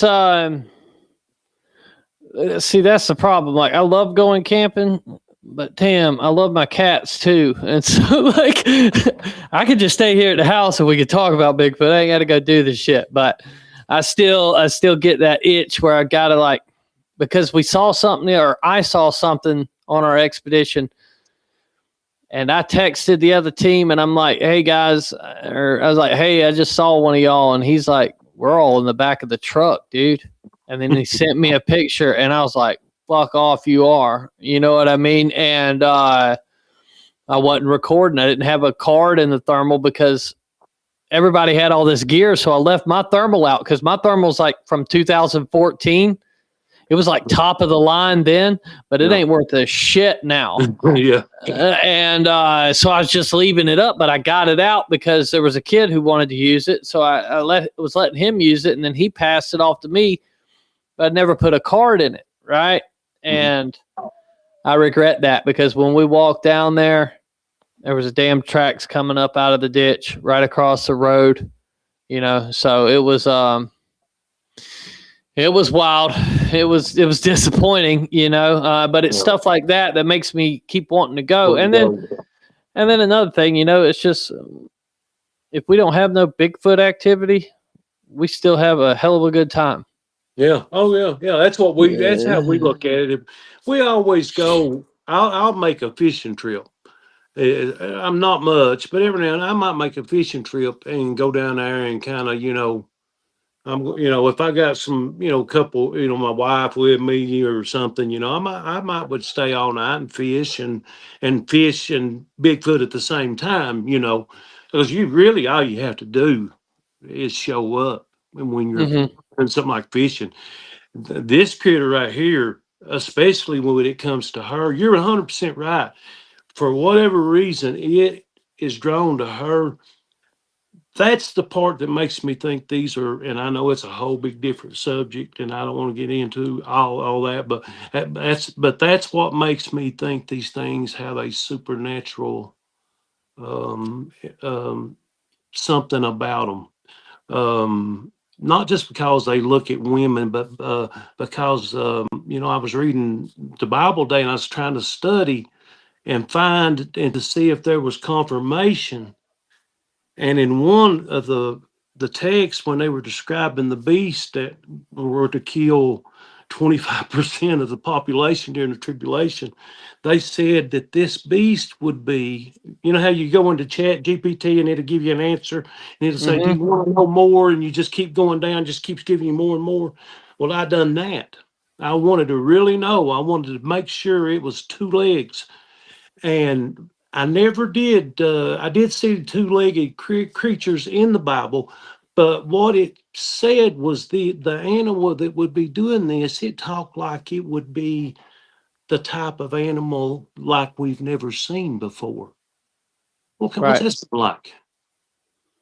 Oh, Like an animal. It talked about it like it was an animal that was carrying out a task for God. Or Satan or whatever. I think God was what it said. But I mean, you Bible scholars out there, if I'm getting that wrong, hey, I'm sorry, please. I just studied it a little bit this morning. Chastise me and correct me. I don't care a bit. Yeah, it talked about that. And when it said that, I thought, man, are they just putting quadruped because they can't imagine a two-legged creature doing this?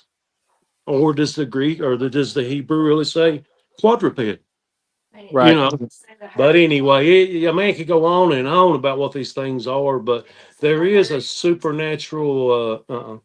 They did say that there's definitely something, in my opinion. They've got something about them, whether it's walking in and out of dimensions, whatever it is. It's stuff we don't fully understand, and but I think it's just ordinary day to them. Do I think they're flesh and blood? I'm kind of like old Joshua on Mysteries Unknown. He said, I think they are when they're all. I think they're flesh when they're flesh, and they're not when they're not. And I kind of think that too. I think when they're here manifested, yes, sir, I think they're 100% flesh. But, have you seen those videos of them? I'm sure you have, Stacy, of these Bigfoot's cloaking. Actually, to be honest with you, I don't watch a lot of Bigfoot shit. man, I saw one. If it's real, it's showing one walking around a truck, and this thing was coming in and out of. And I don't know if it was before the AI. It wasn't supposed to be AI, but you know how that goes. Well, I know But Scott Carpenter had some video of like something coming out of a portal, and mhm. I'm gonna be honest with you, we put it on the TV.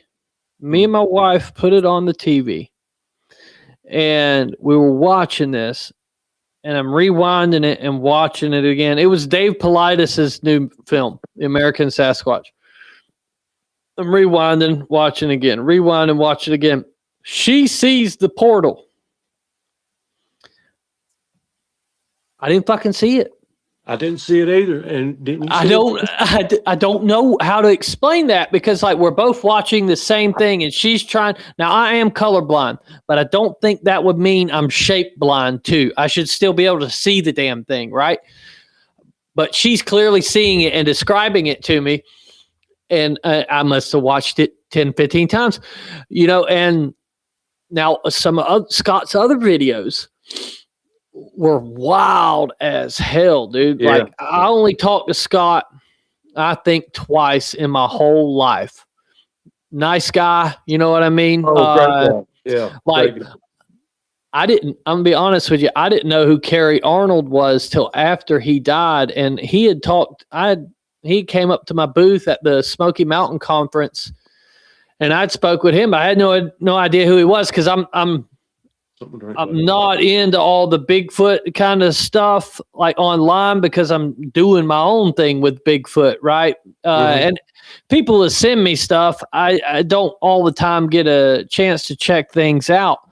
But, you know, when I was finally watching Scott's stuff, and I hate that I didn't watch his shit until after he had passed, because I'd have loved to have sat down and hung out with the dude, just, you know, had a coffee or went to Waffle House or something, you know.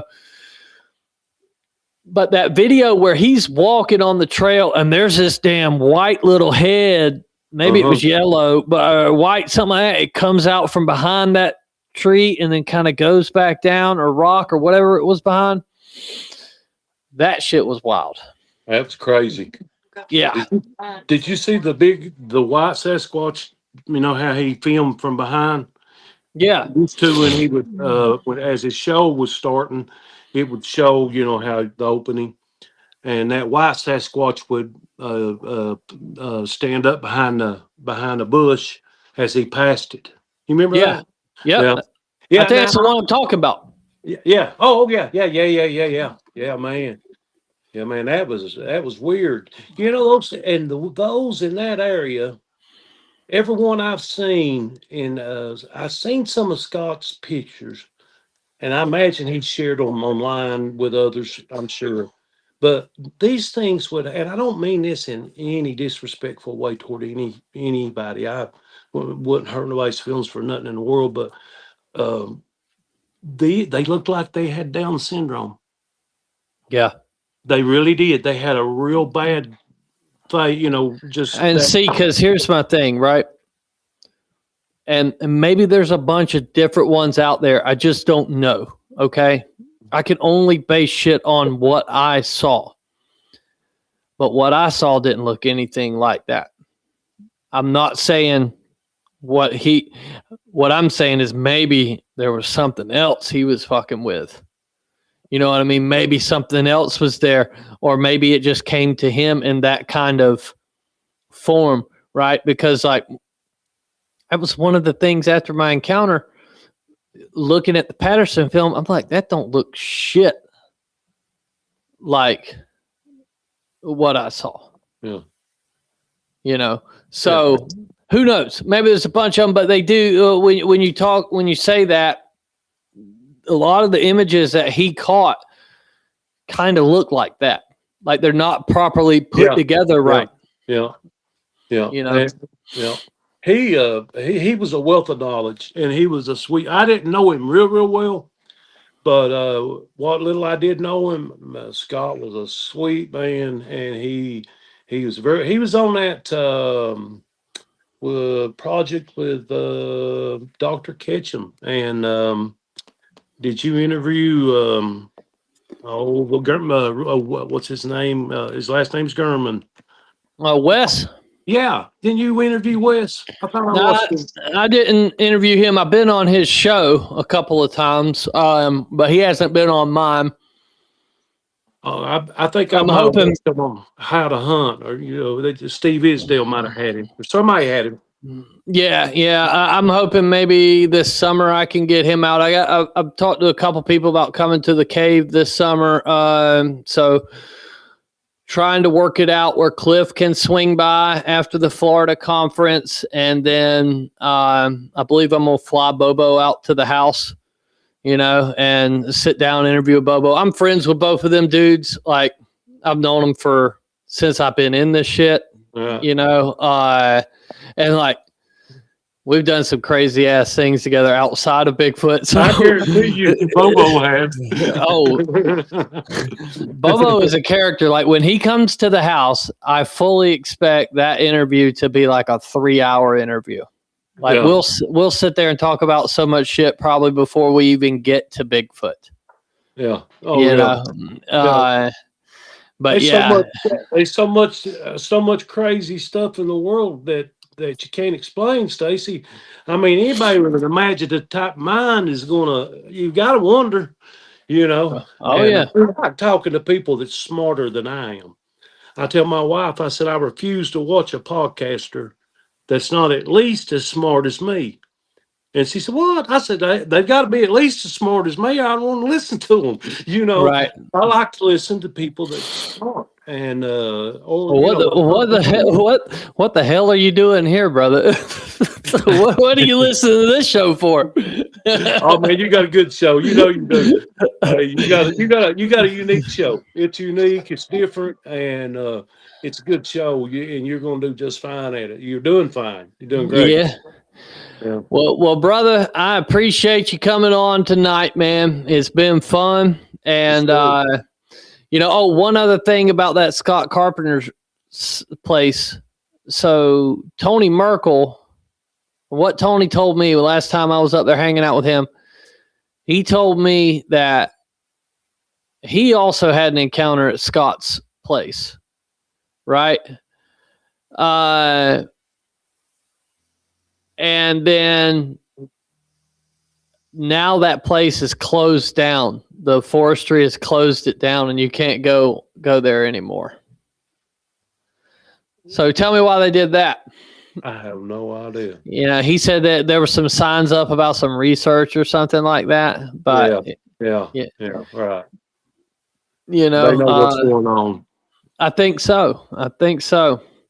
Well, brother, I'll leave you with that, man. Thank you so much for coming on, dude. Thank you, brother. And tell your wife thank you. I really appreciate y'all taking time out of your evening to talk to me, man. And you got my contact info, bud. Don't be a stranger. I told you come up this way. We'll be moving in a little bit bigger place here, hopefully this summer. You closer to the river. You can bring your cats. Got the basement. Won't cost you a penny, brother. Let me know if you ever come through this way. Let me know. We'll put you up for the night or 2 or 3 nights. All right, brother. I'm gonna hit you up on that. You behave yourself, Stacy. All right, buddy. Bye. Have good, brother. Yes, sir. Bye. All right, everybody. So we got 20 minutes here.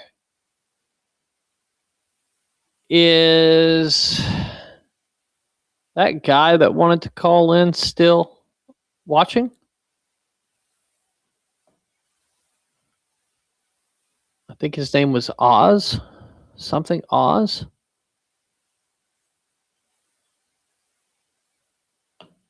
Anyways, how about this? We got 20 minutes. We got 20 minutes here, and I'm going to go till 10 because I said I'm going to go till 10. And damn it, I mean it. I mean it. So we'll go to 10. I have turned on the lines. Let's see if we got a call out there. Somebody wants to call in. The number 850-695-0522. if you want to call in, we can talk about whatever. I got 20 minutes. Let's get a call. Everybody loves the calls. And so also, I guess this is a good time to bring up, we may be doing away with the Sundays. Okay. Maybe not. Maybe. But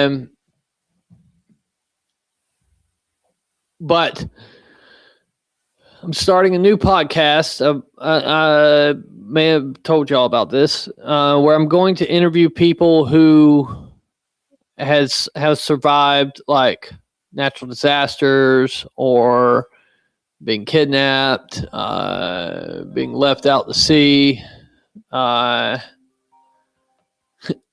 Everybody can call except for my daughters. I do not want to speak to my daughters on the show. We're leaving these up, just people who got stories and want to tell their stories. Oh my gosh. They're just going to blow my phone up. At least do every other Sunday. Yeah, I don't think I'll get rid of the Sundays. It was just something. Oh my gosh.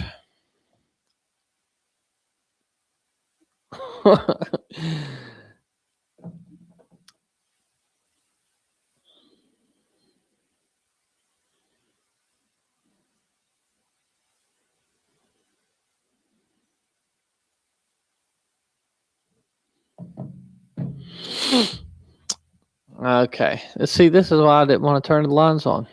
This is going to get blown up by my kids. Okay, here we go. Hello? Allison, you are on the Bigfoot Underground. This is Amelia. I had Hello. a question for you. Hold on. You're not on the Mixcaster, are you? You are on the Mixcaster. I can't hear you because I'm plugged up to the wrong one. 1 second. Gee whiz. Should have thought this through better.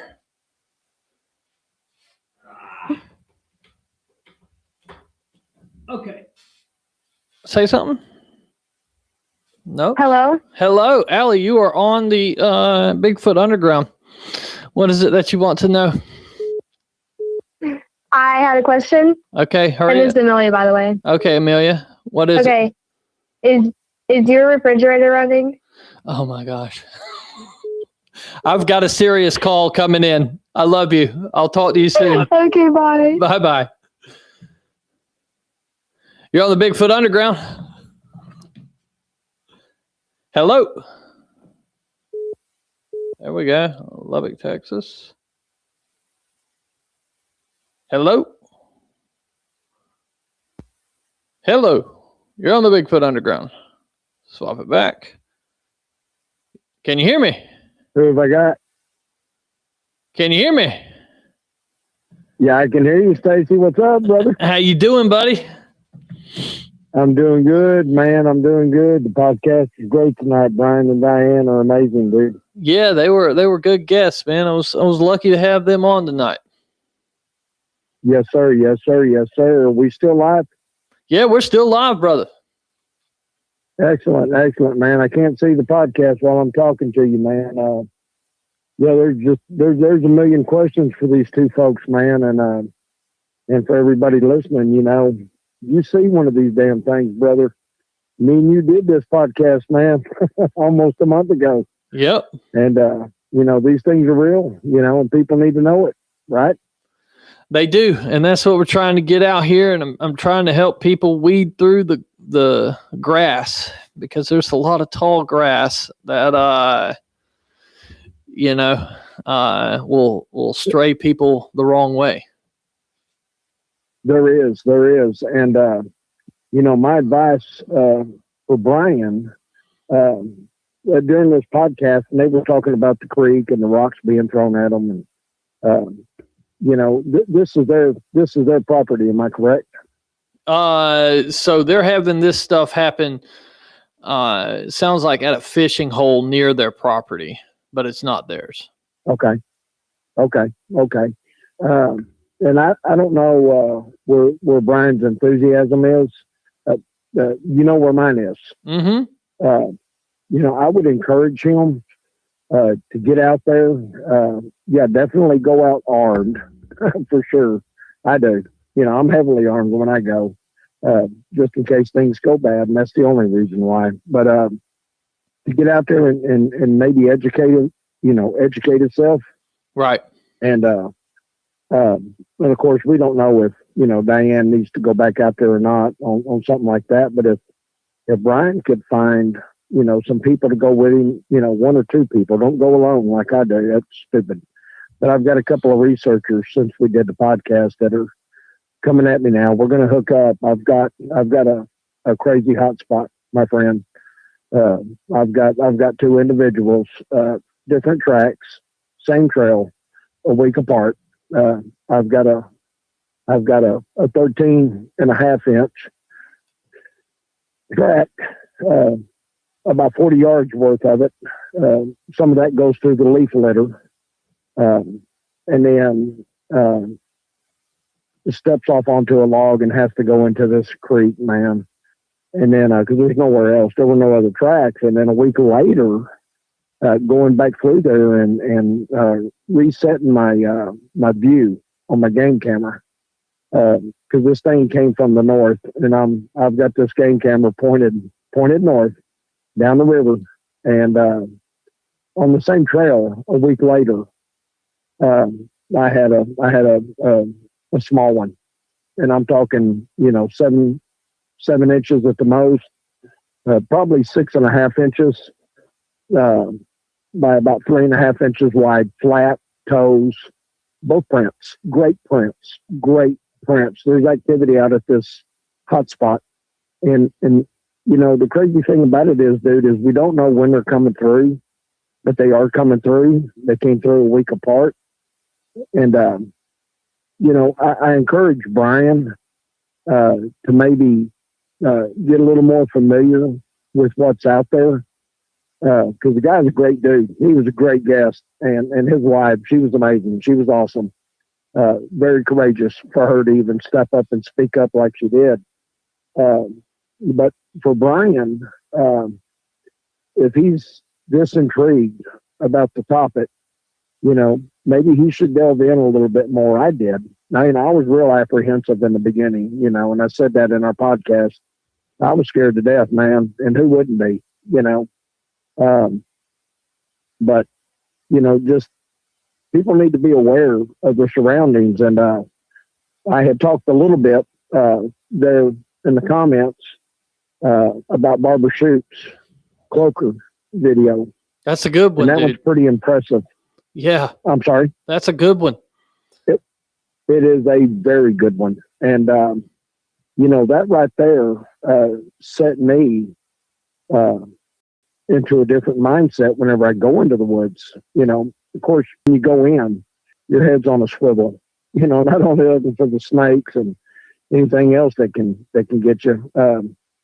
But the Barbara Shoop video was amazing. And, people that haven't seen it need to look it up. And it's an eye catcher. You know it. I know it. We, those of us that have seen it know it. But, and for those of us that have seen it, I don't know how many times I've watched the Barbara Shoop video. Capture. Absolutely amazing. And it makes you go into the woods. It does for me personally. I go into the woods and I will literally, I get in there the first 150 yards, and I promise you, every 50 yards after that, my brother, I stop and I listen and I look through my peripheral. I look for things that I'm not focused on, because if these things move even a little bit, maybe you're going to get lucky. Maybe you're going to see it, but they're there. And I don't know what the cloaking ability is. I've thought about it. It's been tearing me up for 7 years. Is it part of their infrasound? I don't know. I have a witness that I interviewed. I've got a video interview her again. But she watched one, her and a friend of hers and this friend's mom, 3 witnesses. And this Bigfoot, this was in Colorado. Okay. And she noticed this Bigfoot walking. It was already out of the tree line and into a of grass, like where the water runs. There were cattails around the edges, but no water in this flat area that water would run from till it dries up. And she saw this dark brown, almost black Bigfoot. Big. She screamed. And I asked her, did you scream because you knew it wasn't human? She goes, it wasn't human. She goes, I screamed. And then her friend and her mother looked and saw it, and they screamed. If this was a man, they would not have screamed to begin with. Right. But she said that this dark chocolate, almost black Bigfoot, when she screamed, it stopped. The other two saw it, and it did an about face and went back into the tree line that it came from. It had come out about 30 feet into this grassy area. And I asked her, did it turn and go back into the woods the same way it came out? She said, no. She said it did a half moon move, but went back into the same tree line. But she said that whenever this Bigfoot hit the shadows, it turned white. So go figure that. What do you make of that? I don't know. And I don't know. For me, I look at a lot of the natural animal camouflage that's out there, and so many animals have it. I'm sorry, I've got a airplane going overhead. But if you look at hair, if you look at a polar bear, if you shave all the hair off of a polar bear is black. Right. People don't realize that. They're black. But the hair is translucent. Yes. And the medulla that runs through the hair is very thin. Unlike a horse or a human, the medulla, is very thin. Mm-hmm. So the hair is translucent, and that's what makes a polar bear look white in its environment.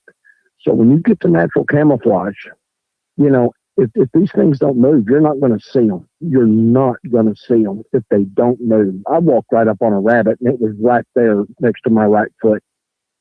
And I was hunting rabbits. This thing never moved. I never saw it. But my point is, she saw this three of them saw this black Bigfoot that did an about face and went back into the tree line. And when it hit the shadows, now its color went, she said it was either white or a very light vanilla color.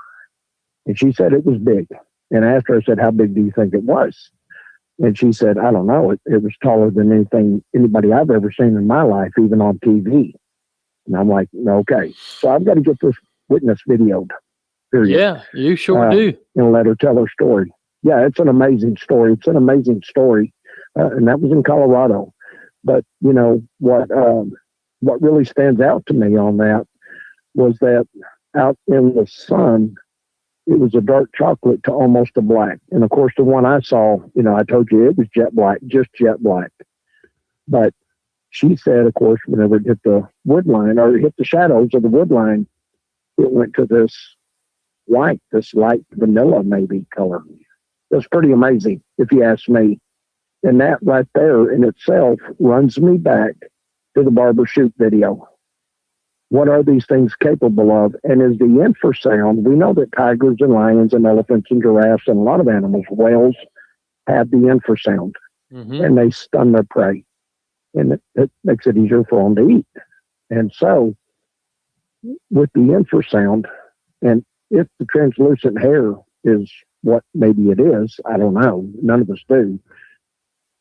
If the infrasound is even stronger than maybe even what a tiger or a lion has, can that disrupt the visual perception of what anything is looking at it sees? Anything, whether it's another animal or us, whatever. It just, my point is, when people are in the woods, if Brian goes in the wood, and that's my advice to him, is just go out there. Go out, anybody. Go into the woods, 150 yards, and every 50 yards, man, just stop. and just look and listen, because if they are present at the time you're in that particular set of woods, maybe they're going to mess up, and then maybe you will know, and maybe, maybe that will start you, on a trajectory that might change your life, like it did mine. Now, and I told you, I even told you off camera that I've had so many things happen to me, being in the woods. I've had them around me. I haven't seen another one except for the one I saw initially that changed my life in a microsecond.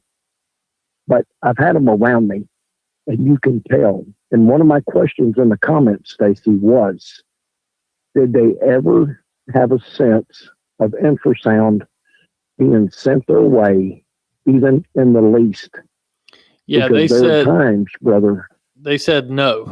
I'm sorry. They said no on that. I know. Well, she said she thought Okay. maybe because she became paralyzed, but she didn't get sick. Okay. And that could be the fear factor, period, of what happened to her, with the rock being thrown into the creek like it was. But the point of me saying that, and hopefully anybody that's listening will pay attention to that sixth sense that we all have. Because I get into the woods and, when you're out there and you get this feeling, not a fear feeling, just a feeling in the air. It makes me wonder if they're close enough that you're sensing that infrasound, even if they ain't trying to bust your ass with it. If it's not just what is around them at all times, and it kind of makes you wonder, why can we not get good, clear, precise pictures? Is there an infrasound that messes with the electronic magnetic field, with the EMF? Well, here's the and thing. Together those two. Here's the thing about that. Okay. That people haven't put together, and I don't understand why. But the government, when they come out and started talking about this UFO shit a few years ago, right. one of the guys said something on Joe Rogan that blew my mind when he said it. He was talking about a guy, Billy something, that had all these UFO photos, and he's talking about all these UFO photos, and he goes, how we would base whether we would look into it or not? He said, right. The UFO photos that were blurry were the ones that were real. He said the ones that were like pristine and you could see all the edges and everything, he goes, that shit was fake as hell. He said that they were doing something with time, space that around the ship that blurred any images. So they knew if somebody turned in a UFO photo to them, they would investigate it if the photo was blurry. Thank you. And so there, that is so my point. yes, and that's the thing. Like, is that the same shit with Bigfoot? Like, because all we get a lot of the times is just blurry photos, except for every hoax that you've seen that's been pulled, Rick Dyer tent video, all these other videos that have been come out, the Georgia dash cam video, all these famous hoaxes, they're all crystal clear. Yeah. Sure.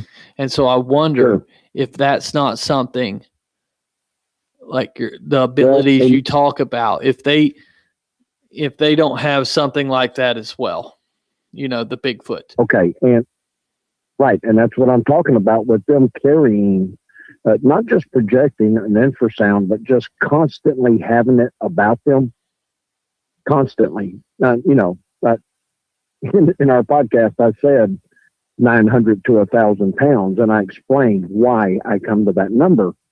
But for the one that I saw, the calorie intake of something that large, this thing would probably be satisfied eating a deer every other day. Right. And then he's hunting again. Yeah, so the calorie intake. You gotta, like the ones I saw, especially the one in Florida, doesn't make sense to me because on that property there was not enough food to sustain this animal.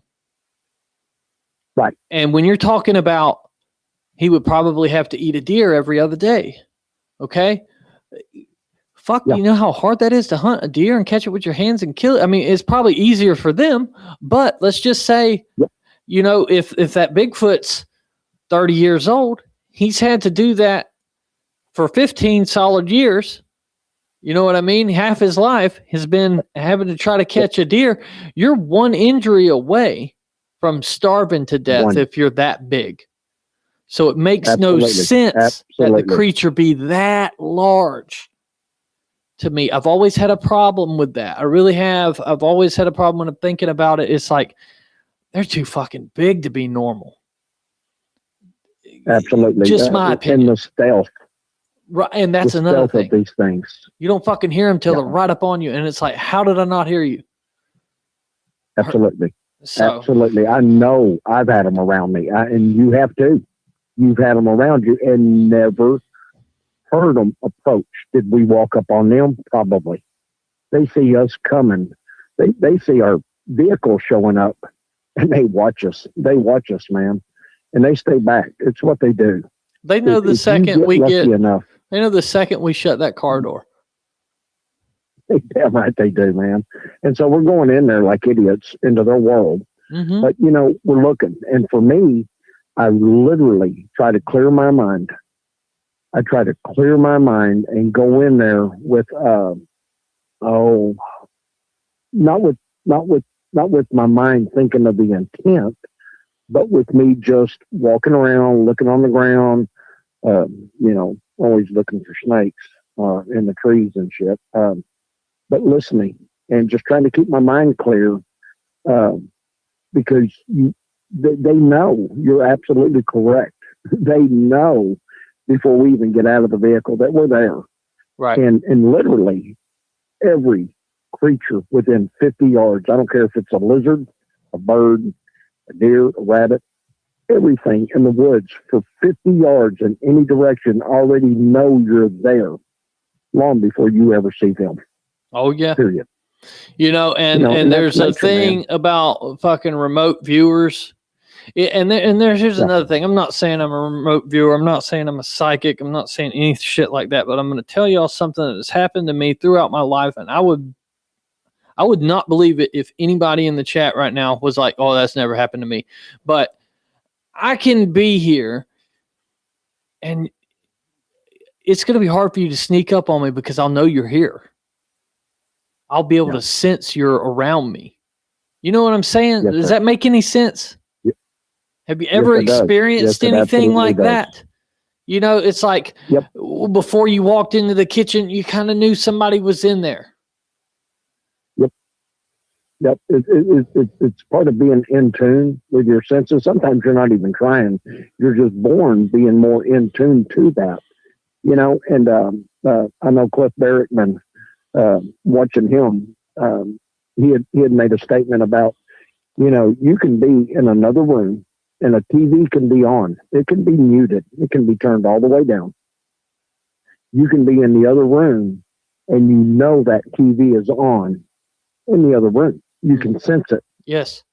And these things, you know, come on.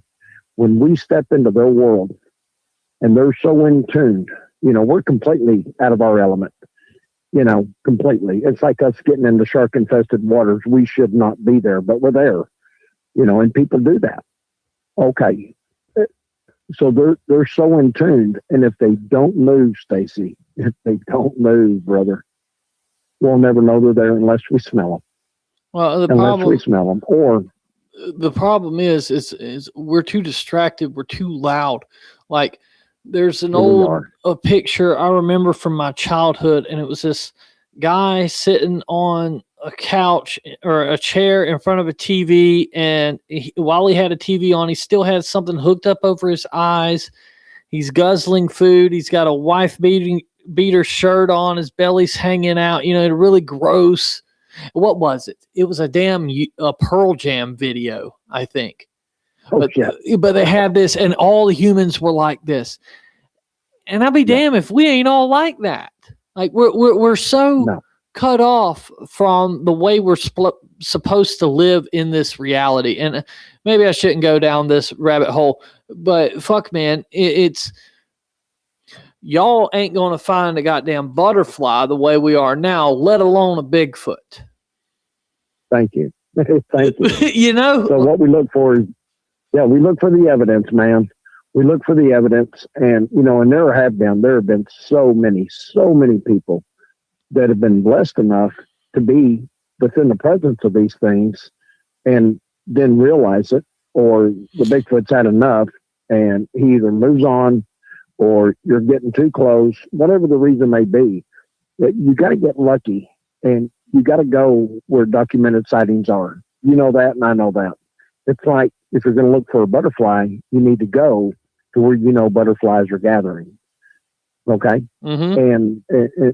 And I talked about it during the podcast, with Scott Tompkins and the Bigfoot Mapping Project. You said you're going to have him on. Trying to. We're playing email tag right now, bro. Okay. The guy is a beast, man. He is something else. What a smart individual. And and thank goodness for him, because he's laying out a picture that we can all see. And, he talks about with him being a geologist like he was, looking for gas and for oil and all that for the companies like he's done for years. And he talks about that these multitudes of Bigfoot sightings that run in a corridor pattern also run with the patterns of the underground aquifers within 20 miles of either side of an underground aquifer, an underground water system. And that's pure water underground. You know it, and we all know it. That's pure water. And these things, they have to go underground, Stacy. I mean, the thing I saw, brother, it was flesh and blood, dude. It was flesh and blood. It was muscle and hair and probably sweat and who knows what else. And so these things, they have to stay close to water, and they do stay close to water. And I believe that they do travel a lot through the network of underground cave systems. It's like a spider web all over the world, these cave systems, these old lava tubes and just natural formations. And these underground aquifers, the sightings that correlate along these aquifers that are underground that we don't even see. And they spit out here and they spit out there. And like here, where I'm getting all this activity, not just in that location, but in two locations, I have two different aquifers that run to a lake. Right. And at one aquifer is where I have found the evidence, excuse me, of what I think is a female at 13.5 inches. And then the small one, the 6.5 by 3.5 inch track. I believe it's a female and a young one, of course, a young one. And this is private property. Hell yeah. Behind locked gates. These are not kids running around on the weekend. And I even had the audacity of asking this man, because he's letting me investigate this almost 500 acres of pristine land with this river that runs through it and has for tens of thousands of years. Crystal clear water and game everywhere. I mean, this is like, I don't know, man. This is like something Gordon Ramsay would put together for Bigfoot, Right. And this man's letting me investigate it. And that's just one of where the underground aquifer comes out 10 miles from his property. And he's got half a mile of this waterfront on his property. And then, the other underground aquifer, the one I'm talking about, comes from the south. And we have another one that comes from the west that comes to the same lake. Two underground aquifers that feed one lake. And then, remember, you pulled up a picture of one of my prints. Yep. That I had that you said I should have casted. Mm-hmm. And I didn't have my material with me. Okay, this is the lake that these two aquifers coming from two different directions feed. Well, damn right they're going to be there, dude. Damn right they're going to be there. Oh, yeah. And people, if you're going to look, and it's like Brian and Diane, they're down at this creek. It's a water source. I mean, that's moving water. Mm-hmm. And, I'm not saying that these things don't go to stagnant water. Everything's got to go to some kind of water. But I think they're primarily going to stay to the best water that they can. And if people have that in their areas and they're really interested in looking for Bigfoot and getting enthralled in what these things have to offer, the weirdness and the curiosity, and then the facts, because you cannot dismiss the facts. You cannot dismiss a footprint that has a metatarsal break. There's too much of it, man. You can't dismiss that in the middle of nowhere. You cannot dismiss that. And you better pay attention, because they've at least have been through there. And God bless everybody that does find them. Most of the time when people go out, you come out of there with nothing when you're out there looking for it. Right. But every once in a while, man, you scratch that winner on the lottery ticket, And that's why we play, brother. That's why we play this game, my friend. Yes, that's sir. It. And a lot of people like me, man, I didn't go looking for Bigfoot, dude. I just crossed this path. I crossed this path almost 7 years ago, brother, and changed my life in a microsecond, dude. And I haven't stopped since, and I ain't never going to stop. I ain't never going to stop, man. And I do hope I get to see one. Just, I hope I get to see its face. Oh yeah, because I really, really want to see its face. I want to see what those that have are talking about, that human element. Right. Because the body that I saw and the profile, I saw the side of the face, just a little bit of it. Mm-hmm. I want to see what they're talking about, because what this thing I saw, that I'm saying is 900 to 1,000 pounds with pure confidence, that walks like a human. But brother, this goddamn thing was a gorilla, dude. I mean, it was like a gorilla. And I'm not saying they all are shaped and as big as this one that I saw, but the one that I saw, I know there's more than one his size, and probably some bigger. Just from some of the reports that I've gathered in just the last, 3 years. I've got a guy out of New Mexico, man, and he says he's going to his grave that this thing was 12 foot tall. 12 foot tall. I think sometimes in the more like mountainous regions, and depending on the environment, like in Maine and stuff, they get massive. They do. And I mean, for me, I'm saying 8 foot on mine, and just massive, just muscle, just all muscle, legs and all. And for this guy to say 12 foot, dude, that blows my mind, brother. That blows my mind. And I'll tell you this. Be careful what you wish for about seeing that face. So I'll tell you that before I let you go, because I got to jump off of here. But be careful what you wish for, man. That might be a fucking nightmare that you can't get out of your head. You know what? And you may be right, but you know what, Stacy? I'm telling you, don't ask me what drives me to that, because I can't tell you. But it is the human element that we want to know. People want to know. Personally, I want to know. It's God, brother. I pray to God. It's God. I don't regret it. It's God that puts us on this, because if a lot of us look at it, I know it's another thing. Bigfoot always comes to us. Well, most people don't go out looking for it. It ends up finding them. And Bigfoot comes to you when you seem to be down on your luck. Yeah.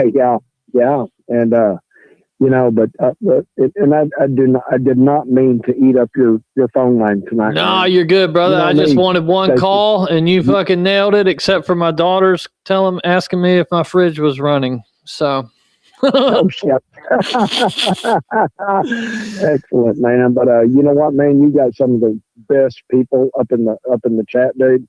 You just watch them. You just sit back and you watch them. Everybody's saying hi to everybody. I mean, that's the Bigfoot community, my friend. Yeah, that's dude. The Bigfoot community. A lot of people, and it's growing, man. And that's great. That's awesome. I'm trying to build a place here where people are knowledgeable and accepting, absolutely. Because at the end of the day, your story may sound better than mine, but you don't. That's okay. None of us were there, and we don't know what happened. So you need to be. Absolutely. People need to be respectful. Hear the man out, because the craziest stories that you think may be bullshit are probably the ones that are true. That's what I'm saying. The Lord doesn't pick. The Lord doesn't pick perfect vessels to convey His message. And who are we to judge? True, buddy. You know? That's right, man. And you got great people, man. And I'm proud of everybody that delves into this. You know, and whether they're skeptic or not, and a lot of people need to be skeptic when you've seen one. And for those people out there that hope to catch that glimpse, you know, 3 or 4 or 5 seconds would be amazing, and it'll change the world. Yeah. But for those people that are skeptic, you know, remain skeptic and ask the questions. Ask us the hard questions, because, you know, I've seen one, and you've seen one, and so many other people have seen one, and they'll stand behind us and say, yes, skeptics, ask us the hard questions, because that will create a question that we probably would have never thought about until it's brought to us in that way. Yeah. That's what I don't understand about everybody's so offended by the Patterson-Gimlin film. Like, a lot of people got upset with me because I wanted to try and make a costume and try to recreate it. And here's my thing. If Patty is real, then that's what I'm going to figure out. It's going to further solidify it. The best pieces of evidence need to be fucking examined the most, because that's our best shot to prove it. So we need people to come in and pick it with a fine-tooth comb. But people get in their feelings. Very true. Absolutely. You know, people get in their feelings, and they don't want to hear that, because I think deep down they're afraid that it might not go their way. But I'm confident. Like I've said with my dad's footage, I'll give you the fucking camera. I'll take you to the spot. You tell me how we did it. You already told me, buddy, in June, you're taking me to the spot, dude. You damn right, brother. I'm going to hold you to it. I hope you do, man. I'm going with you there, man. I'll be there. You know, go ahead and start counting the days down. I am.